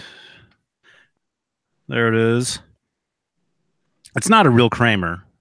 I mean, it's just a... Most of them aren't. But it's a professional guitar, though. It was professionally made by somebody. It looks like a clear coat on that, right? Yeah. It has a clear coat. Everything. The front is correct. The back is not. And that's one of the reasons why I have it. It was given to me as a gift. And thank God that the back is wrong, because if it wasn't, you wouldn't have it. Yeah. I put the EVH decal on there. Yes, decal. And it's from the NAMM show. The hell's a decal? Ask Steve. Ask Steve what a decal is. I know. And it was given to me just in parts. Steve would have got the back right. I mean, he gets the license plate and all these other things right. So yeah, that's my next build. That's my next build, Michael. Probably in 2 weeks, I've got a new body and neck from Musicraft coming, and that's what I'm building next. Yes. The Kramer 1984. Awesome. Oh, I thought you were going to build a car to match the license plate. Oh, That would be a feat. That's your I'll accept that gift. That's your next. That's your next homework, there, Steve. yeah. Yeah. So it's a great guitar. Talk about the hardware, Johnny. It was given to me just the body and the neck. Okay, that's all it was, and it's a German Floyd Rose. Nice. That I put on there, and then the pickup I stuck in there. Well, I settled on or decided on a EVH Wolfgang pickup right there. That's from the Circles guitar, right? Either the Circles or the Star. I'm not sure which because they both had the same pickup. So, you had the Circles and got rid of it, right? Is that what happened? Yeah. Why? Needed some extra bread. Got it. Some extra pants. Yeah. Bread for his pants. The Circles are discontinued, so they're right. Potato sack. Oh God. Mad Dog said Steve probably has a striped car. Out of everybody, I think the person who would have a striped car is got to be Rob Johnson. Yeah. It would definitely be him. Steve's a close second. Well, he could definitely just kick your butt if you made fun of it. Yeah. Huh? How high are the strings off the pickup? I should actually post a picture in the Discord. That's what I should really do. Oh yeah. Hold on, you got to do the master. Hold the guitar upside. That was like 2 hours ago. So it looks like that. Cool. And it's one of those David Nesdahl setups, so you know it's good. Mm-hmm. So yeah, it's great. It's great. I've used this guitar for some videos on here, First lesson time videos. You know. Is that the first time you're playing it? Huh? It's the first time I'm actually playing it right here. First time. Yeah. I've never. I don't play guitar, you guys. The first time he's touched it. Is this play Message in a Bottle on it? Oh.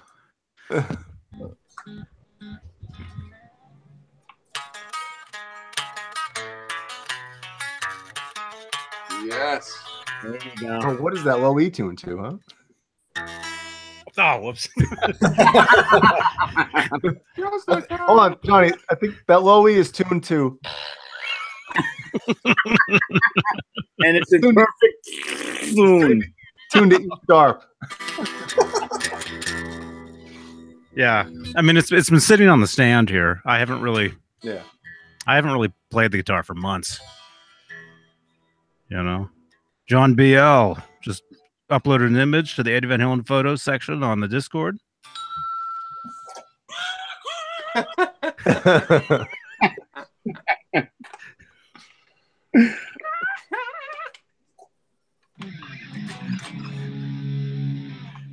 Hey Caleb, when I first got that app, I showed my wife and I hit number 1.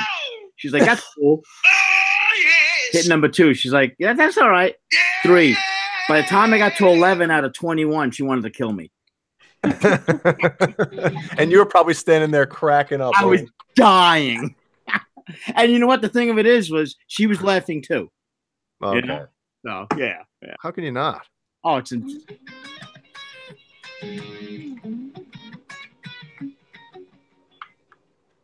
Jay Hannon, I have a question for you. What do you have there? Okay, the Bumblebee, Eddie's Bumblebee, has had many different pickups in it. It's had like the white bobbin pickups. It's had black ones. It's had some kind of other pickups in it. Which one's your favorite? Here's the cover of issue number 9, the guitar issue. And on this one, Eddie's, the bobbins are white on the Bumblebee on this one right now, on this shot. Yeah. You know what, man? I'm going to disappoint everybody. I'm not a huge Bumblebee guitar fan. Okay. Wow. Even why is that? Why is that? The black and yellow, like, I just, you know, and then especially when he came out and said that he didn't really like that guitar, like he didn't like how it played, or you know, whatever he said. It's just like, as soon as he said that, I was like, oh yeah, and I don't. No, it just seems to me like he tried so hard to make it work, like all these different pickups in it. Because this one here, if you can see, it's got some kind of rail pickups in it at this shot. Yeah. I think it's probably because he had the Floyd on it. Yeah, that's the one where it wasn't even working yet, right? No. Yeah, that's a Mighty Mite that I think that's in there. It's clear. It's actually a clear pickup. What you're looking at are the windings. Oh, okay. Cool. Okay. My next poll question is: Fender Guru was with me. I mean, a guitar like that, I guess. I mean, do you have pictures of like a couple different variations of? Well, it's either the white bobbins or black bobbins. Yeah. Here, I know exactly where to go. I can get them for you guys. Here's another one. Here it is with the black. A bunch of shots of guitars on this photo, but there it is with black. Yeah. Is that a gold Floyd on that? Yeah. Wow, that looks ugly. Yeah, No, and actually, on the Bumblebee right there, I don't know if it's the pickup or just the ring, but I think the whole thing is Sharpied. Oh, wow. Look real closely to that Bumblebee. Yeah. Huh. I don't know if it's just the bobbins on the pickup or the ring. It's Sharpied black. Wow. Huh. Yeah, I know it's had so many different little versions and things changed on it. Yeah. Mad Dog said if the Bumblebee was named the Alien, Jay would like it. You're probably right. Probably right. And here's the centerfold to this one. Kind of like I don't know what to call it, Partridge Family shot of the band. Dude, they're just back from a bowling match. Bay City Rollers. Bay City Rollers. How many different colors can we get in the shot? Yeah. Oh my gosh, look at that. Yeah. Look at Michael's shirt. Classic. That's something Weird Al would wear. Yeah. See, we got difference of opinion though. Like Ken Stowe says that he hates the red, white, and black, and he loves the black and white or the Bumblebee. See, yeah. So you know, everybody has Yeah, what I've noticed is more sort of, I guess, more metal guys like the black with yellow, just because it's a darker sort of metal color, just because it's black. I've sort of noticed that trend with some guys. Yeah, I had the poster with Eddie, you know, with he's got the blue knee pads on, and he's got the and you know, it's the four of them, and it's the one where he's got the, you know, the guitar up like that. Yeah, yeah. And I think it's of all of the guitars, I think it's the meanest, the most striking looking pattern of all of them for me personally. And you know, when I first saw it, I was like, that is the coolest thing I've ever seen. And I remember when I first saw it, so I remember my reaction was like, that is the coolest guitar I've ever seen. So, Caleb, you ever think of doing a build like that? Yeah. I know. You know what? You know, I've kind of just thought about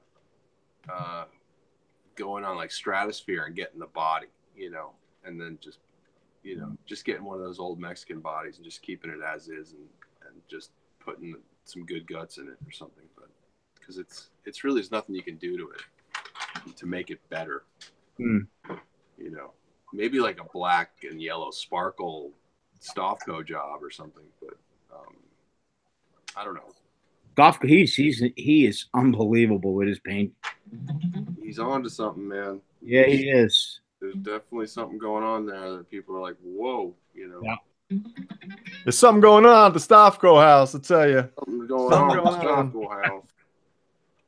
I mean, you know, he pumps him out too, man. I hope he's using a good mask, because there's some chemicals in that house. Chemical.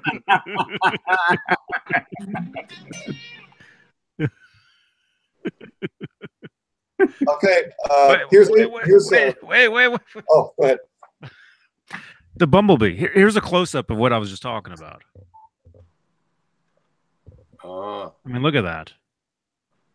Look at that ring. Yeah, I know it's fuzzy. This is why the stuff needs to go into the Discord. Yeah. See, looks like it's mold. Yeah, it does. I'm never a fan of a ring, just because I'm such a huge Ed fan. Like, why a ring? You know, on anything. Mm-hmm. And hey, don't forget about was it 82? 82-ish? He had the body on the floor with what looks like a Les Paul pickup in there. Interesting. Yeah. He was trying to get that thing to sound good. Yeah.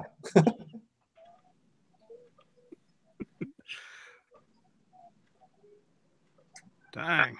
Has anybody ever like tallied up how many iterations of guitars that Eddie has done? Yeah, we had that question last week or the week before. We were gonna figure out like how many guitars we've seen him play like on stage through the tours. You gotta add up all the art series guitars through the last 3 tours, and that'll get you into the several hundreds. So it's not like an easy task. So maybe you remove those from the Yeah, if you remove those, it gets easier. But yeah, I would think you'd want to remove that. There's nothing wrong. Obviously, they're awesome, but I'm talking older, as he just progressed and advanced his craftsmanship. Mm-hmm. Yeah, and then there's remember what was it? Probably, I don't know, what do you think? 6 or 8 months ago when we saw that blue Yamaha with the red tape, like that we hadn't really seen before. I'm just laughing at that screen name. Yeah, no, it was good, but I know who it is, so they're going bye-bye. Come on, Dave, you were fired. Waste more time, make a new screen name so you can get blocked again. Yeah, right. Okay. Well, John, it's like somebody, you keep banging your head against the wall, you get numb, and keep doing it over and over and over again. So. Well, that's their problem. They need to stop doing that. It's a grown adult doing it too. That's what makes me laugh. It's like some grown man is sitting there at his computer like a 5-year-old. What track I can do? Making a new screen name. Well, he's living in grandma's basement, so come on. Yeah. Gotta be the water there in South Ohio.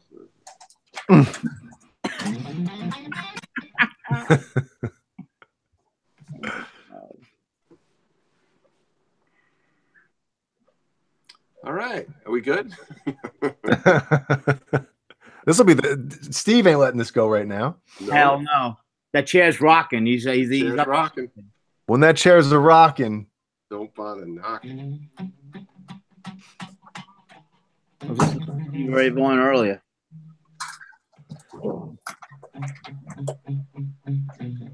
Steve, Caleb tried to end the show, by the way. Yeah. No, I swear I didn't. Really? Right under the bus. The second you left, he's like, "We good?" Hey, Caleb, what's going on? I heard you got a new bass player, by the way. Awesome.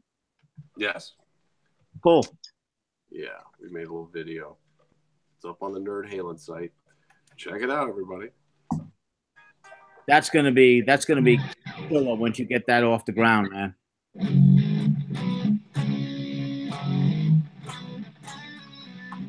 Yeah, someone's been in the woodshed, huh?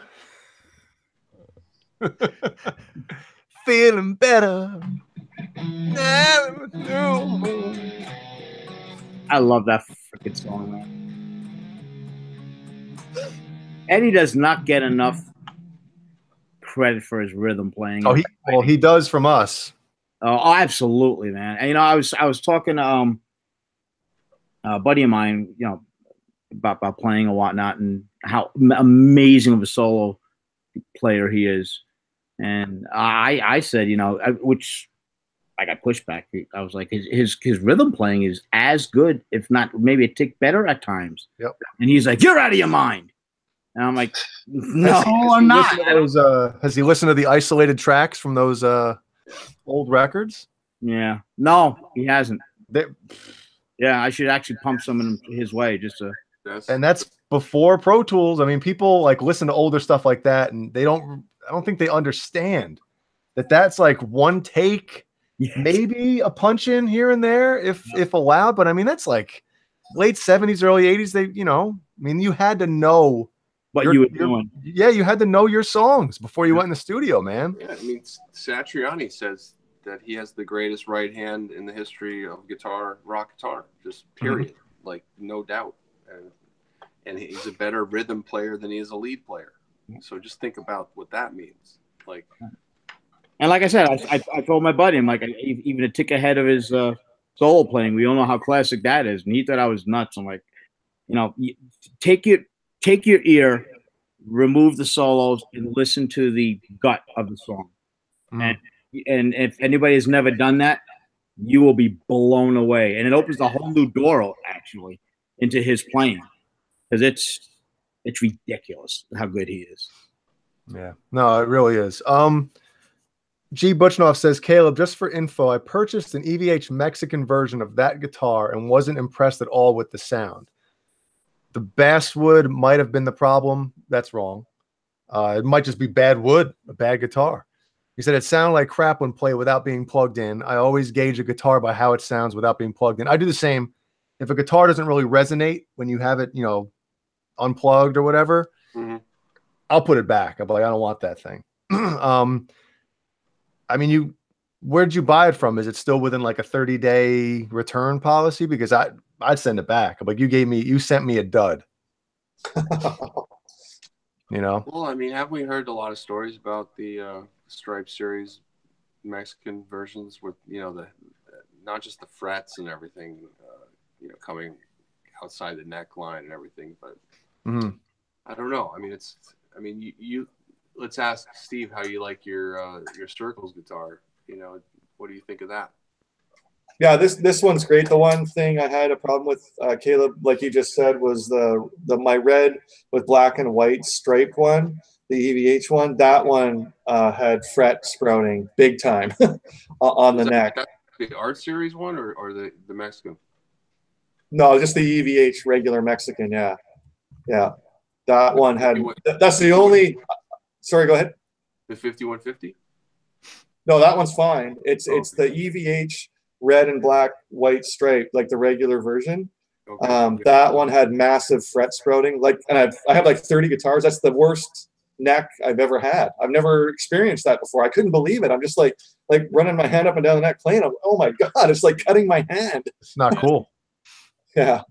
Yeah. No, I mean, I've tried several Mexican EVH guitars, Wolfgang's and Stripe Series guitars in stores, and I'm like, I can't even understand how it's made it to the floor feeling like that. So, well, I know that the Stripe Mexican one there had some serious fret sprouting, and when I took that neck on that guitar to kind of try to see if I can get it on there and the action right, the guy that I brought it to, he actually just took one of those metal files and literally within 5 seconds filed down the frets on that thing on both sides, and it's perfect now. Okay. But the issue is if you do have a guitar with stainless steel frets, you need like diamond files that are, it's a whole different ball game. If you try to use one of those regular metal files on a guitar with stainless steel frets, you'll destroy the file. But yeah, I mean, you're right with the whole it shouldn't leave the factory like that. Yeah, this is it. This is the regular EVH red and black and white striped. So yeah, this is it. This is the frets. Yeah, they're super sharp on the edges. Take a file to that because those aren't stainless, so you could probably fix it in a second, just like Jay said. Yeah. Yeah, and I haven't modified put an 84 Floyd on this or anything. Of course, these Stripe Series ones have the R3 nut, but I haven't upgraded this one yet. because I love the '84 Floyds, just because I know the old collar and it's closer to the body, even though Jay likes it higher for more control. But yeah, just for me, I always hit my hand on the bars. I don't like it as much. It's got a super skinny block in the back too of these. Yeah, rather than like a big 37 millimeter brass block you get with the '84. That's not a super skinny block. What are you talking about? What I'm talking about? Look how skinny it is. Oh yeah, the angle that it was at, it looked like the yeah, see that angle looks like a big fat brass block, does it not, guys? That doesn't look that skinny. I mean, yeah, I think you tilt it, Steve. Seen skinnier. Oh wait, I'm seeing the bottom of the bridge. Never yes. mind. Okay. Say something, Steve, so you can be. Yeah. Sorry. Yeah, there you go. There you go. Yeah. And then yeah, these aren't German Floyds, these EVH ones. So on all the other guitars I've upgraded just because I know I've got a lot of work to do with this whole fret issue, and I've got sort of the main 4 that I play. So yeah. Yeah. Yeah. So G. Butchnoff, he did send the guitar back to Stratosphere, so he didn't have to worry about that. And he said that Ty Z says I have a Mexican Stripe series, and the only issue I've had is my frets wore out too quickly. They're all flat, and I got them. It took them 9 months to get it flat. Wow, you must play the crap out of that thing. That is crazy. 9 months? Yeah. What kind of strings are you using? 80s? Like stainless steel strings? Mad Dog says his cheap Indonesian Wolfgang standard resonates big time. Good piece of wood, right? And Fender Guru says Mad Dog, so does my 5150 EVH, no problem. And G. Bushnoff said it's not that it's from Mexico. That particular body was, guitar body was bad. You have the EVH Wolfgang Special Indonesian body with a Mexican Wolfgang Special neck I have now. Sounds amazing. Hell yeah, there you go. Yeah, Ty Z's using the 9-42 Ernie Ball Slinkies. Like right here, I have a pack right here. That's my string for life. 35 years I've been playing those strings. Wow. Wow. Yeah. And he must play the heck out of that guitar then, man. Yeah. So what I say, guys, when I saw the Circles guitar, it was like, okay, it's a no-brainer because I'm such a fan of Fair Warning and that tour and Mean Street Unchained, all that stuff. I had to have that one. And it's just the investment side of it. I said, well, you got to get a red and black and white striped one. So I sort of have that in all these versions, the red and black and white, just for the investment. I've always like down the road, these are probably going to be worth more than some of them, but maybe not, because the Circles guitar is going to be sort of a rare one down the road, right? But do you have the Bumblebee? Do you have the Bumblebee? No, because I got the EVH. Right. I got the Charvel one. You got the Art Series one, yeah. Yeah, no, because that's $3,500 in 2004 when it was brand new, right? So that's sort of the one for the Bumblebee is that one, yeah. So cool. Here we go, guys. Issue number 10. So now it's sort of even more official. The album's recorded. They've done a video, and yeah, they're on tour now. That's issue number 10. So I'll go to the centerfold.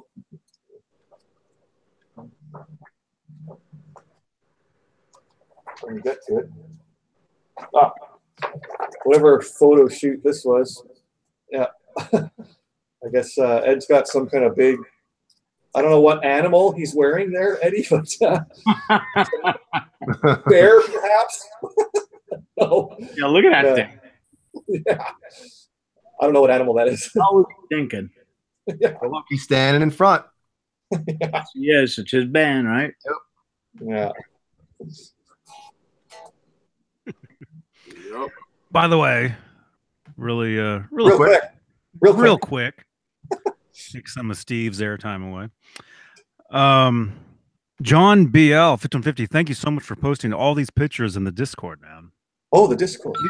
He's been posting like crazy in there with Eddie with the Les Pauls. Awesome. If you guys want to see that, join us in the Discord. By the way, which is one of the best packs if you want to keep connected to everything EVH and Johnny Beane, that's where to go, man. Preach. Discord. Preach. Discord. Make sure my batteries are going to run. You guys are going to have to send me some battery. Make sure to send, if you guys want in the Discord, send me a text, okay, at the number down below. Or there we go. Steve Anderson's got it right there. Send a text to that number saying who you are and that you want in the Discord. And why you want in the Discord. And why. And also, if you're calling, because we had a phone call earlier and I didn't pick it up. You got to text me first and tell me who you are and why you're calling and all that stuff. Warning, I'm going to be calling. Yes. Yeah. And what else? So somebody call in. That'd be cool right now. And this. Here's a picture I posted. I'll give you guys a preview of the Discord, okay? Ding. I posted this picture in the Discord earlier today. And I would say this is like 1982 somewhere. No idea the history behind this. Maybe if anybody knows. Oh, yeah. Right there. Oh, wow. Now, it's Edward playing a Les Paul. Don't know who the... Yeah, probably not bass his player. guitar. Right. It's most likely he jumped on stage. He's playing the guitar player's guitar. It's probably not his Bass guitar. player. It looks like Eddie Money is playing bass. On the bass? Or Nigel Tufnell. If you guys want to see this picture, it's in the Discord. You can tell that's 1982 early because that was the shirt he was wearing. You know how? Yeah, and a lot of those. The one with like where he's got the riding boots. You know. It's in the Discord. Sorry, I just got to like this. I just got to answer Dry Heat. Dry Heat's asking about the eye hooks I put in the Charvel Bumblebee. Yeah, Dry Heat. That guitar is like 14 years old, and actually the strap buttons, like the screw that hold the strap button in, it actually sort of on the bottom of it, it got so worn it actually was just falling out. So Jay Hannon, I asked him, I said, Jay, on the Bumblebee, should I put the eye hooks in? And he goes, yeah, you know what? When those are in, it looks right. And I had to do it anyway because there's actually bigger. When you screw these in, they're bigger than the screw that comes on any of these guitars, the original ones. And yeah, it just makes it, they're in there so solid once you get them in. So it was just a little upgrade I did to that guitar. I know that it might have taken some value away, but the consensus is that they just look better. Yeah. The EVH guitars with the hooks in them. Which eye hooks from, Steve? Those ones. Those screw eye bolts are from Home Depot. The number 6 Home Depot screw eye bolts. Here it is. They're made by Everbuilt. You get 25 in this little packet for about $5.50 at Home Depot. And yeah, they're zinc plated, and they're the exact size of the ones you get from the EVH store. If you buy the bolts, screw eye bolts, and the snap hook, they're the exact same size. I did the test with them, and yeah, they're exactly the same. Nice. Yeah. Hey, Johnny, that picture could that be the bass player from the Pretenders?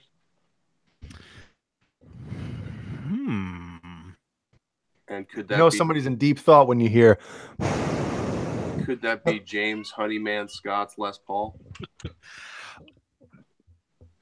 Dude. Is that bass player? That almost. Yeah. Dude. Because there is a shot of Eddie on stage with Chrissy Hynde. He's wearing that shirt. He's playing her Telecaster. Oh. That shot looks like it's from backstage. Okay, let me.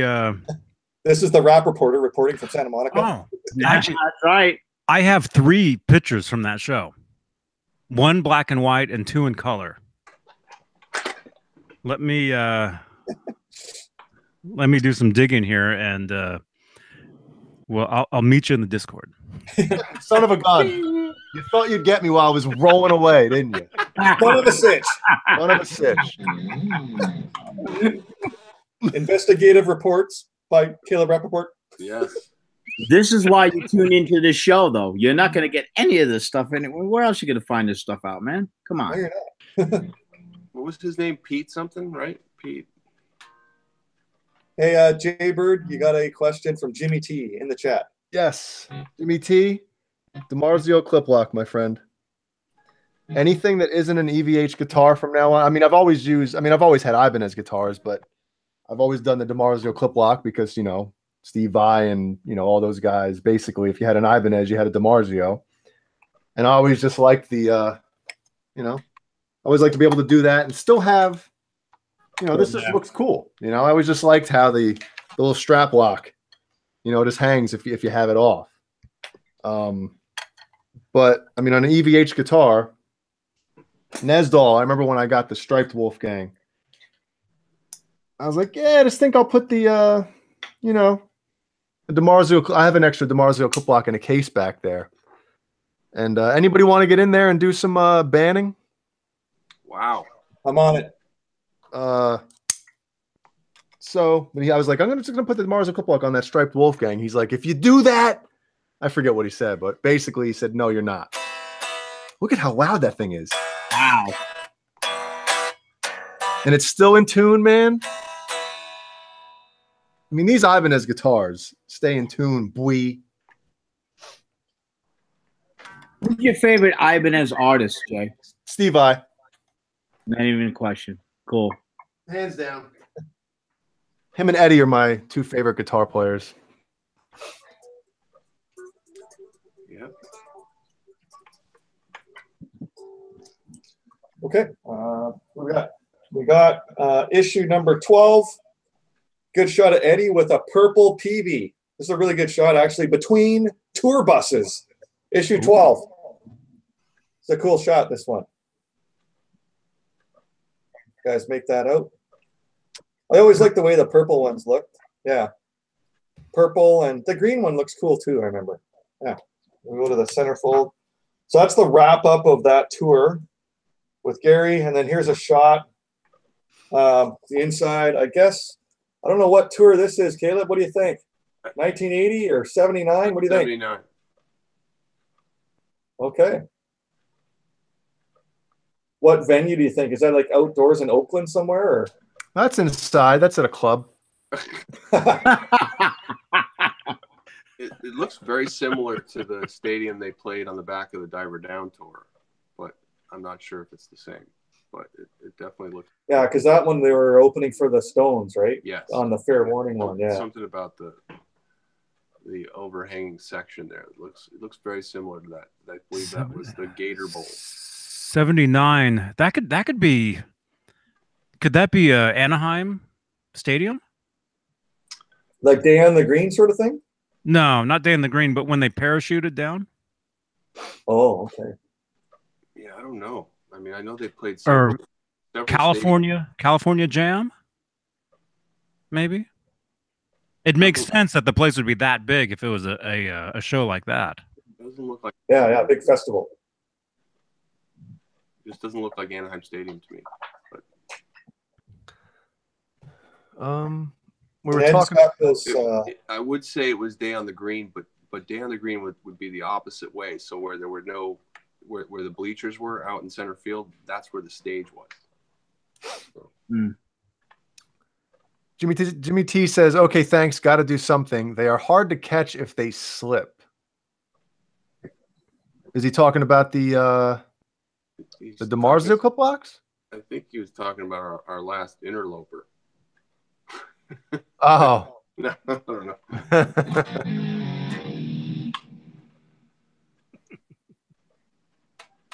He's with the band. What are you playing through, Caleb? Oh, just Guitar Rig 5 through my Mac. Sounds awesome. Yeah, it's good sound. Mm-hmm. Hey, Johnny, I remember on, I think, the earlier show, you were saving a couple things to ask onto the late show. I don't know if the Pretenders thing was one of them or, yeah. Huh? No, that kind of just happened. Okay. I remember you were saving a couple things on the early show you wanted to bring up on the late show. Right. Now I'm into this whole Pretenders thing. Yeah. I'm looking to see if that's the same bass player. It's definitely. I think that's definitely the same guitar. It's James Honeyman Scott's Les Paul, I believe, right? I mean, if Eddie is wearing this, looks like he might be wearing the same shirt. I mean, here's one of the pictures. That's the one I knew. Yeah. Right there. Yeah. Cool. The president's here. Yeah. Awesome.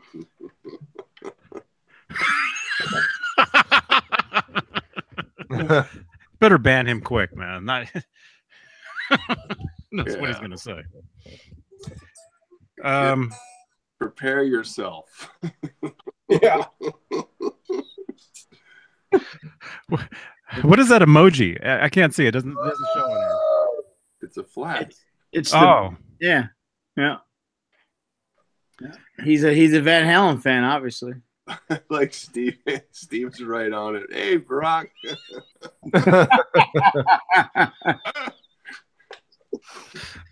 Send him a link. Hey, Barack, call in. Text Johnny first and then call in. We got a couple of questions for you. That's good stuff. Oh, you laughing at me, man?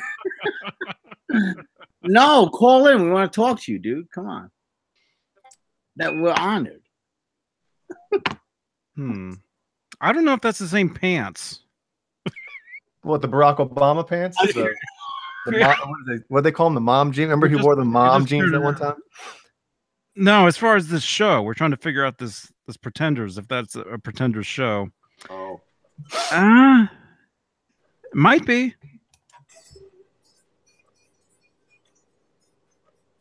Maybe. Does that original picture with the bass player look like it's backstage? No, there's a crowd in front of him. Oh, okay. We'll have to continue that in the Discord. Here's a picture probably none of you have ever seen. Here's a picture that probably none of you guys have ever looked at. That's Noel Monk. Look at that. Yeah. Cool. Wow. Yeah, Noel posted that himself. I always think Alex's hair back then was so funny, man. Oh, it's all over the place. This frizz, you know? Yeah. Frizz fest. Yeah, Eddie definitely got the hair genes. Mm-hmm. There's the issue. Mom jeans. Eddie got the hair jeans.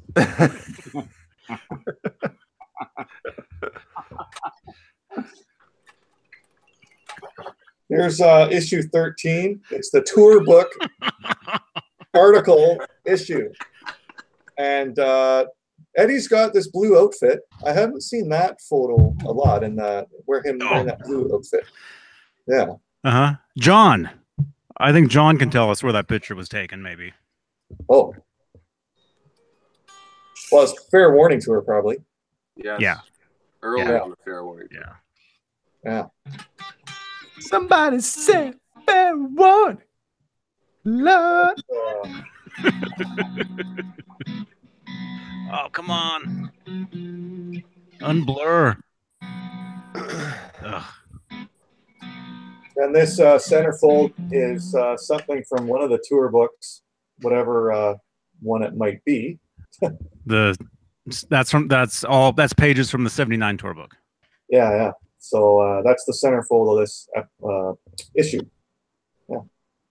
Michael Anthony is an underrated. I can't do his I was voice. totally gonna think about doing that. Like, Yeah. Remember getting that voice. Yeah. I can't get the lisp. I get the lisp, but I can't get right. Or the extra S. Michael Anthony, very underrated bass player. His early work in Van Halen, backing vocals. I had to teach him the bass lines. Sorry, guys. I'll just show the back, one of the second to last page of this one. Second to last page, Eddie and Alex as youngsters. That's always the one people like to see. Eddie and Alex. Eddie looks like a little girl. Yeah. Yeah. So that's probably in Holland where this is taken. Yeah. Yeah. Cool. What was Eddie? Was Eddie 7 when they came over? Yeah. 62. 7 years old. How cool is that picture of him on that motorcycle? Oh, new motorcycle that he got? Yeah. Is that electric? I don't know. Woogie? Looking for the gas station or gas tank in that. I'm Trying to figure that out. Yeah. I don't think the bike is that new because I remember him posting a picture from quite a while back with that same bike. Really? Yeah. Like maybe like a year ago or something, year and a half. Yeah, it's weird when the posts are so few and far between that you gotta wonder, what's going on. You always have to wonder what's behind it. See, Wolf, he's in the mixing stage right now of his album. Fine. Yeah. And from what I've read and whatnot, they say that's hopefully that's right. It's supposed to be killer. We'll see. I sure hope so, man. So do I. Do we know anything about it? If like any other artists are on it? I imagine Eddie will be on some of it, Nope. but Alex did, or thanks doing all of it. Him, dude. All Wolfgang. Yep. All Yeah, him. he did the whole thing, from what I understand. He pulled Okay. the Prince. Yeah. No, because I guess he's good buddies with that Mark Tremonti, right? Because he went on tour with Yeah. his band. Yeah. Yeah. So Michael, we got the poll question. I'll see if you want to answer this right away, or you can put it in the comments later, or perhaps in the chat. Yeah. Yeah. Van Halen, what song do you wish that you wrote? Michael, both versions, eras, Van Halen and Van Hagar. Which song do you wish that you wrote? I'm gonna go jump for the money. No, hold on. Yeah, We set rules. Everybody basically said that. What was the quote, Caleb? You said not for monetary. What did you say? Monetary gain. Yeah, not for monetary gain. Just Okay. All right. Well, can we pick "Jump" from the Pointer Sisters instead? Because that was a hit too, and Van Halen didn't write that one. No. Give me a minute to think of that. One from each era. Cool. Okay.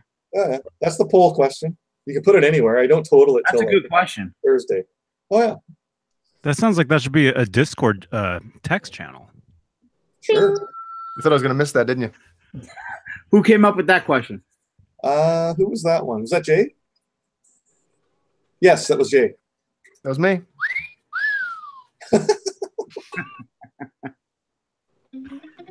Sorry, Johnny. Did you remember any of the things you wanted to bring up on the Late Show that you thought of earlier tonight, or is it forgotten?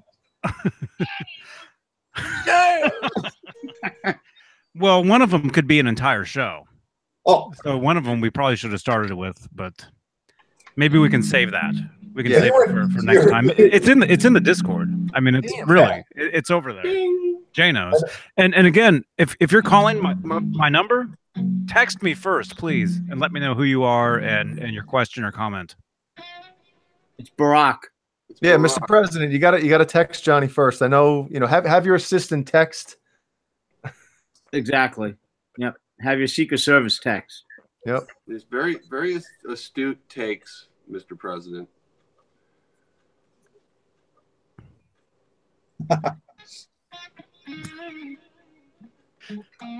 okay.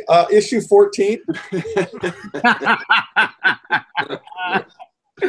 I just picture like the world could be crumbling down and Steve's like, okay, so next we have this issue from like I don't know, that's just me. What? The comment is getting closer, but look at this. Look at this centerfold. Yeah, 45 minutes to evacuate. Yeah. So this was Fire alarms going off behind him. Mount Rainier has exploded. Mount Rainier has exploded. I'm going Takes the battery out of the smoke detector.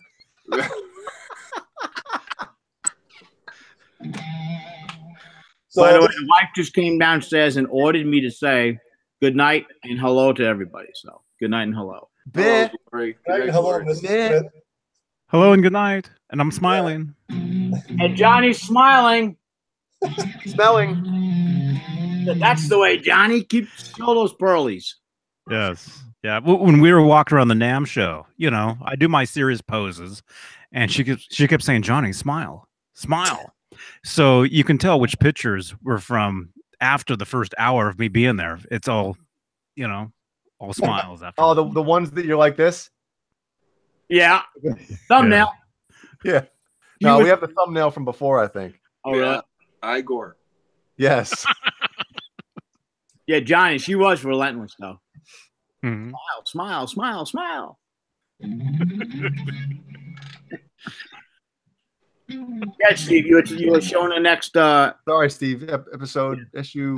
Yeah, so this is the issue 14. So there's only 16. So this is the third to last issue. But everybody was like super excited because this was the first of what was going to be like the tour editions. So this is the first world tour. Like this whole thing is strictly the first world tour. And unfortunately, like the magazine like stopped at 2 issues after this, and we never got to see like the second tour, the third, fourth. So that's why I was disappointed this ended, and that's when the Van Halen store and everything else officially started. So the magazine stopped. But yeah, this was still a picture, man. I love that. Yeah, there's really great shots, like the band when they were opening up for Black Sabbath in England, and there's a whole bunch of stuff in here on that. Yeah, here's a shot. Yeah, so here they're in. You mean when you were blowing away Black Sabbath? Yeah, And but Journey, Journey, too. cool. And Journey, yeah. And here's this. I think I'm 1978 Day on the Green centerfold. What do you think, guys? Day on the Green? Yes, I think that is Day on the Green. Yeah, that's a pretty cool shot. That's a great shot. Yeah, it's really tough. Like you see the set list, and you're like, "Oh my god!" Like I want to see it live on video, right? Can you read the set list? Can you? Yes, I can. Read it off then. Rip it off. Right. Rip it off, Steve. Yep. Hold on. Wait, Barack Obama's leaving. Good night, Mr. President. Mr. Good President. night, Mr. President. Salute you. Good night. Hey, honey, Barack Obama was hanging out with us tonight. Yep. That's big time. Okay, first show, Aragon Ballroom, Chicago, Illinois. Hold on. March 3rd, 78. That was the first show of the tour. Van Halen tour set list. Here we go. On Fire, I'm the One, bass solo. Running with the Devil. Why? No, it's just the third song of the set, and it's a bass solo. Exactly. It's like bang, bang. Doo, doo, doo, doo, doo, doo, doo. Feel your Love Tonight. Bass solo. Atomic Punk. Drum solo. And then this would alternate these songs here. You got Down in Flames, Bullet Head, and Last Night. That song would alternate. Then Little Dreamer. Wait a minute. They were playing last night? Yes, sir. On what tour? The first tour. Where were you? Wait, what was that song? Sing it. Well, I've heard that as a demo. I didn't know they actually played that back then live. Yep. And then we got Isn't that's pieces of Hang 'em High in that song, right? Yeah. Well, musically, it's entirely Hang 'em High. Yeah. Okay, right. Yeah. Yeah. And then you got Somebody Get Me a Doctor, even though like it's still the first tour. They were playing that song sometimes. Ain't Talking About Love, Ice Cream Man, and then sometimes they play Voodoo Queen. Then the guitar solo, then You Really Got Me, then sometimes DOA, and sometimes Bottoms Up to end the set. Yeah, so some Van Halen 2 stuff is in there, right? Probably towards the end of the tour, they were doing that. It just says... Yeah, rolling out the new stuff, right? Yeah. They just had so much stuff from the mid 70s that they just did the first record, and then they're like, well, we'll put all this on the second record. So, I mean, crazy, man. Sorry, guys, this might be one of the shots. Eddie's house. I mean, he's got reels and reels and reels of just ideas that he's come up with. So much music. And I've shown, we were talking about Les Pauls earlier. So Johnny's, we've shown this one before. This is live on the 78 tour, and Eddie's playing a Les Paul. You can sort of see from the side. It's got a big fan on him on the shot. But yeah. Cool. Hey, Eddie, big fan, Eddie. Yeah. Right on. Yeah. Any questions in the chat? Not well, really. John BL just posted something on a quote from Vinnie Paul, and I figured tonight's a good night to read that. He said, Van Halen was and still is my favorite band of all time. Me and my brother always modeled ourselves after them. They were without a doubt our biggest influence, and we had so much in common with them, it's unbelievable. The first time I met Eddie Van Halen, we just hit it off. We had been talking for a brief time, and he looked over at me and said, I've only been talking to you for 15 minutes, and we have so much in common, I feel like I've known you a lifetime. I laughed and just said, you don't know how much we have in common. I always felt like Pantera was the heavy metal version of Van Halen, and without Van Halen, music would have never had charisma. Vinnie Paul. Thanks, John. Nice. Yeah. Awesome. Yep.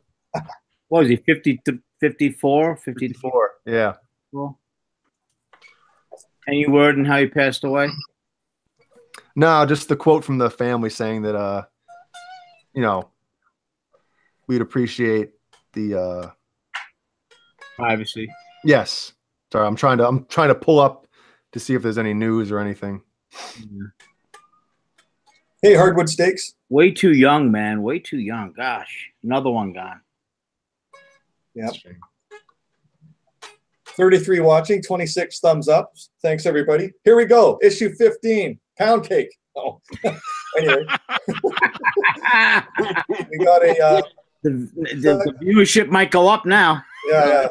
Hold that up. Yeah, present. Get up there. Present, Johnny. Present, Johnny. Present. Something might go up. And then this is the centerfold. This is the back. We just talked about this. Back of Diver Down. Different stadium. Or it might be reversed or something. Yeah. Anyway, that's opening for the Rolling Stones, I think this one is. But yeah, pretty cool to have it that big in a magazine. Yeah, and that picture's reversed, I believe. It is. Yeah. It is. Yeah. Because the pedal, Eddie's pedal board's on the right side of the stage there. Mm-hmm. Stage right. Mad Dog. Speaking of that, you guys know the South American shows? Yeah, a couple of shows where he's on the right side. Why is Eddie on the opposite side? Yeah. Does anybody? We've never gotten that story. I think someone might have said that there was some sort of like power issue or something. I don't know. Or I don't know.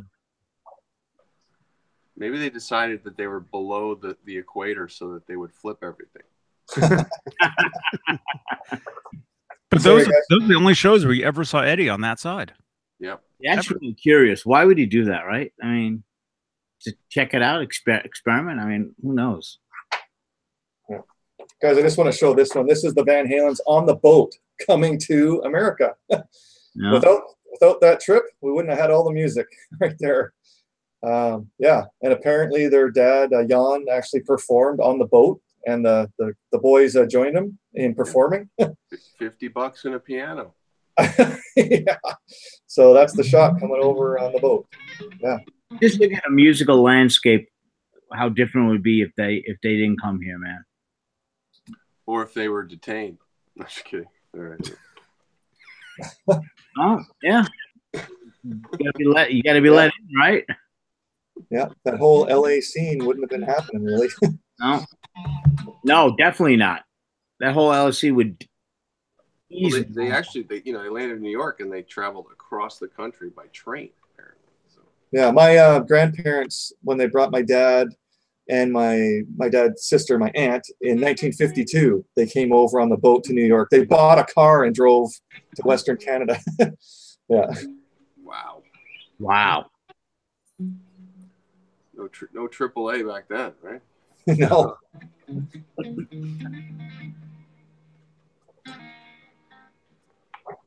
Okay, last issue, issue 16. Just a big question mark. Gary Sharon's out. We don't know what's happening with the band. This is the timing of all this. And I'll go to the centerfold. The Van Halens came over on the Orca. Nice. And here we are. I told you, pink jumpsuit and sunburst Les Paul or gold Les Paul. Yeah, yeah, that's the shot I was talking about. Women and children first. Yeah. Cool. So did it say that was going to be the last issue? No, all of a sudden, because a lot of the, like on the back of yours that I gave it to, even the first issue, he had already started selling merchandise. Like, so the Van Halen store had already started at the same time. And then it was just too overwhelming. All his time was getting the orders out and taking all the orders for all the merchandise and old posters and tour books. And so all of a sudden he realized the world wasn't going to be about magazines. It was going to be online. And then sort of the offshoot of this was the Van Halen news desk. So we had the news desk replace this, and then he still had the store going, right? Yeah. So that's where it ended, issue 16. Yeah.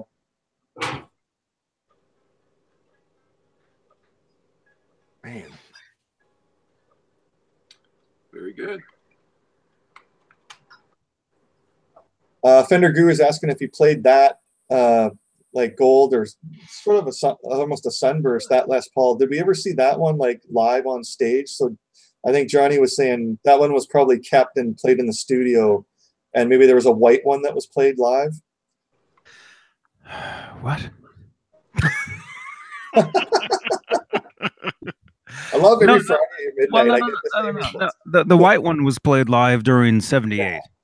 Yeah, okay. 78, maybe into 79 somewhere, maybe.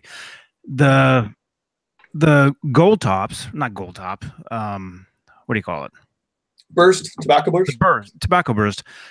Yeah. Those cherry burst. That one was cherry. Yeah. Those were 80 tour, and he played it live during Cradle. Oh, okay. There you go. Okay, but if you notice that picture you held up, the centerfold, there's no bridge pickup in that guitar. Oh, okay. Yeah. Cool. Okay, cool. Hold it back up. I know. He did.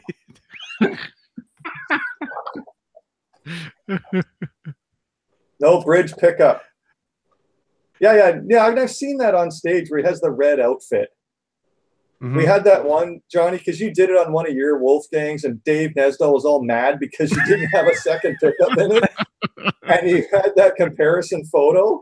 There was you with yours, and then Eddie with his on stage, and he doesn't have a shirt on. Somebody Nesdell nuts. Who made that? That was Dan. That was Dan Willite. He made that meme. He made that. Yeah. But also, if you'll notice, there's a red Explorer down on the bottom of that picture. Oh. Can't put this picture. Grab it again. That's the guitar he used on see that red? Yeah. Yeah.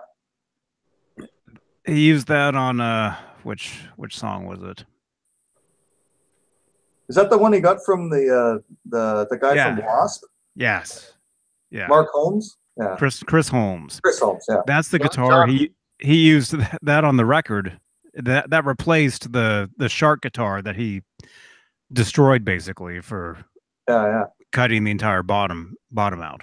Look at Roth socks. What? Roth socks there. It's like multicolored. I'm wearing two different socks right now.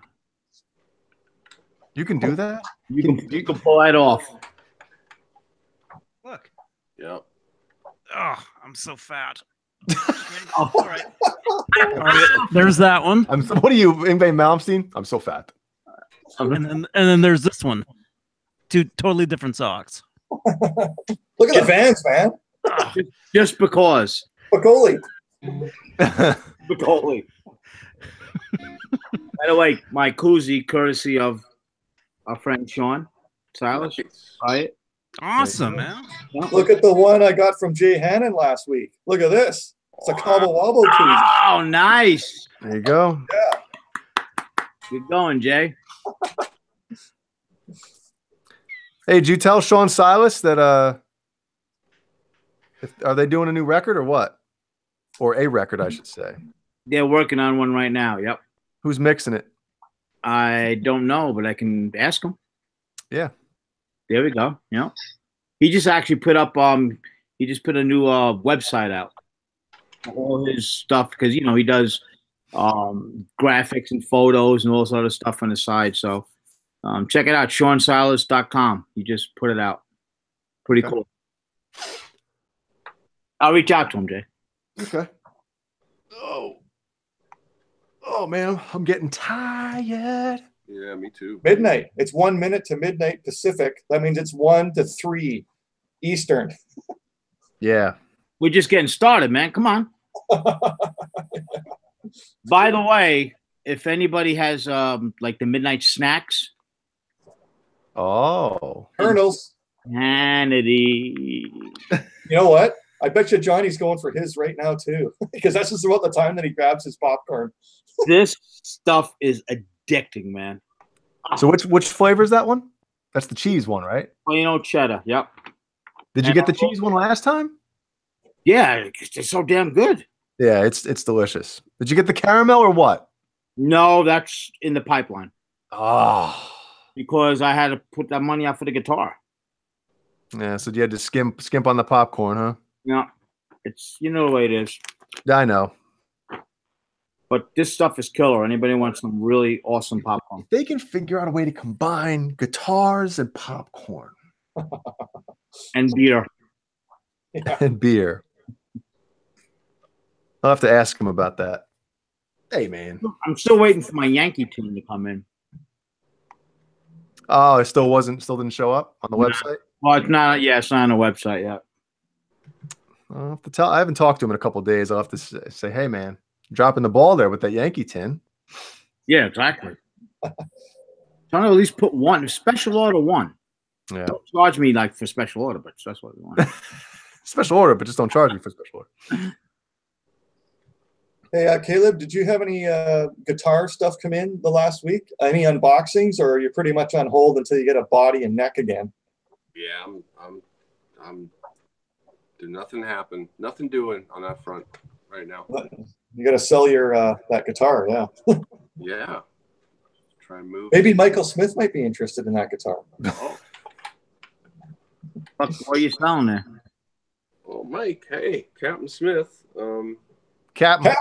Captain Smith. I'm looking to move this beauty right here. Simon Williams. Hey, Simon. It's a Warmouth build. Nice. The neck is unfinished roasted maple. That's just dirt and grime. That's not wear. I guess did you buy the neck from Johnny? No, that's what I do to necks. Actually, when we shook hands at NAMM, he came home and played his guitar, and that happened. Yes. Just Right away. all we did was pick it up. I shook left-handed. So, yeah, that would explain it. So, Is that these are stainless steel? This is yeah. I like the color on the sides there. Yeah. That's pretty cool, man. Yeah. I used the bridge pickup for this one, and I used the Floyd for the Chemstrat. So that's where it's at now, and I don't know. Just trying to see if anyone's interested. Cool. Tell me about your electronics down there. Is that a cut switch there? Button? Yeah. Full switch? Oh, nice. Yeah. Yes, sir. It's got a 3-way P rails, so P90 single coiled and a humbucker sound with this switch, 3-way. Nice.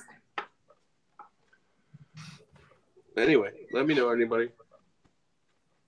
It's here. It's here. It's here. To finance your next bill, Caleb? Exactly. Yeah. Cool. Yes. What about the pickup that's missing? What's the story in that, in case anybody wants to know? Yeah, I want to know also, but The pickup that's missing is now in this. no, I know that. I mean, but are you selling it as is or what? Well, I do have I have a new pickup here that's it's called an Air Zone DiMarzio that John Levin gave me actually. Oh, cool. And that's the one I can put in it immediately. Immediately. Immediately. But Immediately you love it. But that guitar in the bridge position, it gets the acoustic tone. Yeah. No, it's like Eddie's, it's like Eddie's in that. It's like Eddie's Les Paul. Yeah. Yes, and Steve, are you reading your text messages? I gotta go through my phone right now. Oh, No. It's yes, on. you do. It's not text messages. It's in the poof. It's in the poof chat. The Discord? It's in the poof. Oh, The messenger poof. Yeah, basically, I can't. It's around that time now where I Oh, can't talk yeah. anymore. So if you want to keep going, you can. It's just I have to be quiet, Looking at my Gucci, it's about that time. and everybody else is yawning around you. So okay. No, that's fine. Yeah, I'm tired. You got 35 watching. oh well, Steve, you want to go solo? You can. Solo. No, it's all good. You can So do the solo review. yeah. So guys, just a poll question for next week. What Van Halen song do you wish both eras with David Lee Roth and with Sammy Hagar? Give your entries into the chat or down below, or you can. Some people have my phone number, so they text me. Some people phone, email, Facebook. So I total up from everywhere. So all Do you good. get letters? Do you actually get letters in the mail? No, I get Bruce Man. Yeah, is that Bruce? He texts me. Yeah, actually on my phone. Yeah. Panicking. Oh my God, I got my entries in. Yeah. He's like, oh my gosh, Ben snores. Yeah, right. But anyways, guys, thanks for being here, and check all the links down below, and you can get Johnny Beane t-shirts, stickers, and Tackles. tackles. And High quality. I can testify. so Jay, thanks for being here. Jay, thanks for having a drink with us.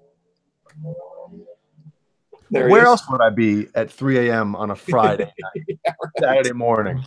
Michael Smith, thanks for anchoring the boat and talking to us. Absolutely. Thanks for inviting me. Oh yeah. Caleb, we look forward to some more reporting next Friday. Hey, it does sound like Orca. Guy. That's out your side your window. Exactly. Yeah. And And good luck with your divorce, Michael Smith.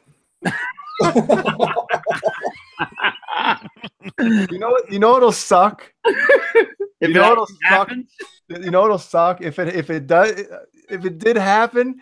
She'd get that goddamn guitar. and probably break it right in front of me.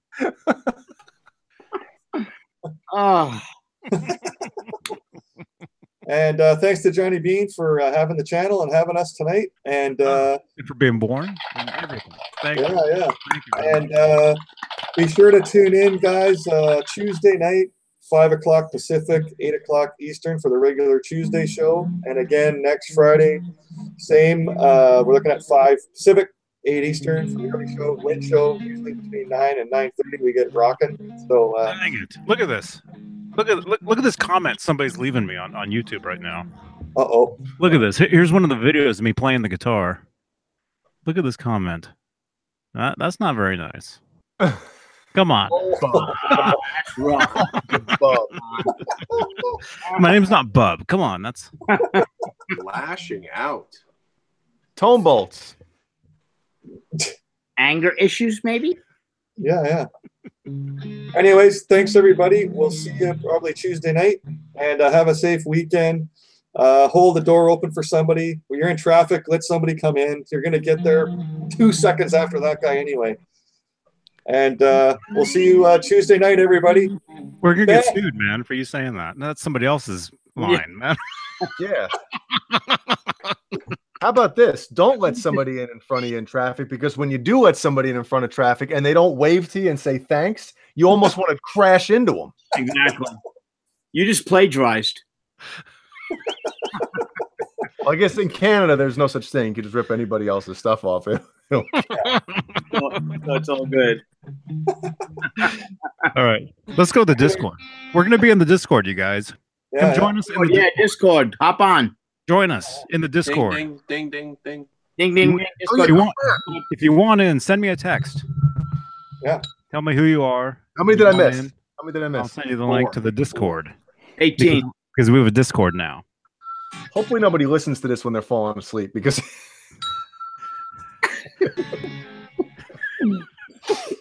there we go.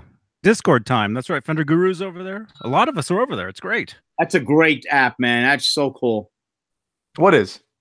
Discord. Nice. Yeah. All right. We're going to go over there to the Discord. God. Come join us over there. Have a great time. Always looking for anybody on the show. Discord's the way to go. Discord tech. Yeah. Okay, everybody. We'll see you Tuesday night. Have a great weekend. Bye. Yeah. Yeah.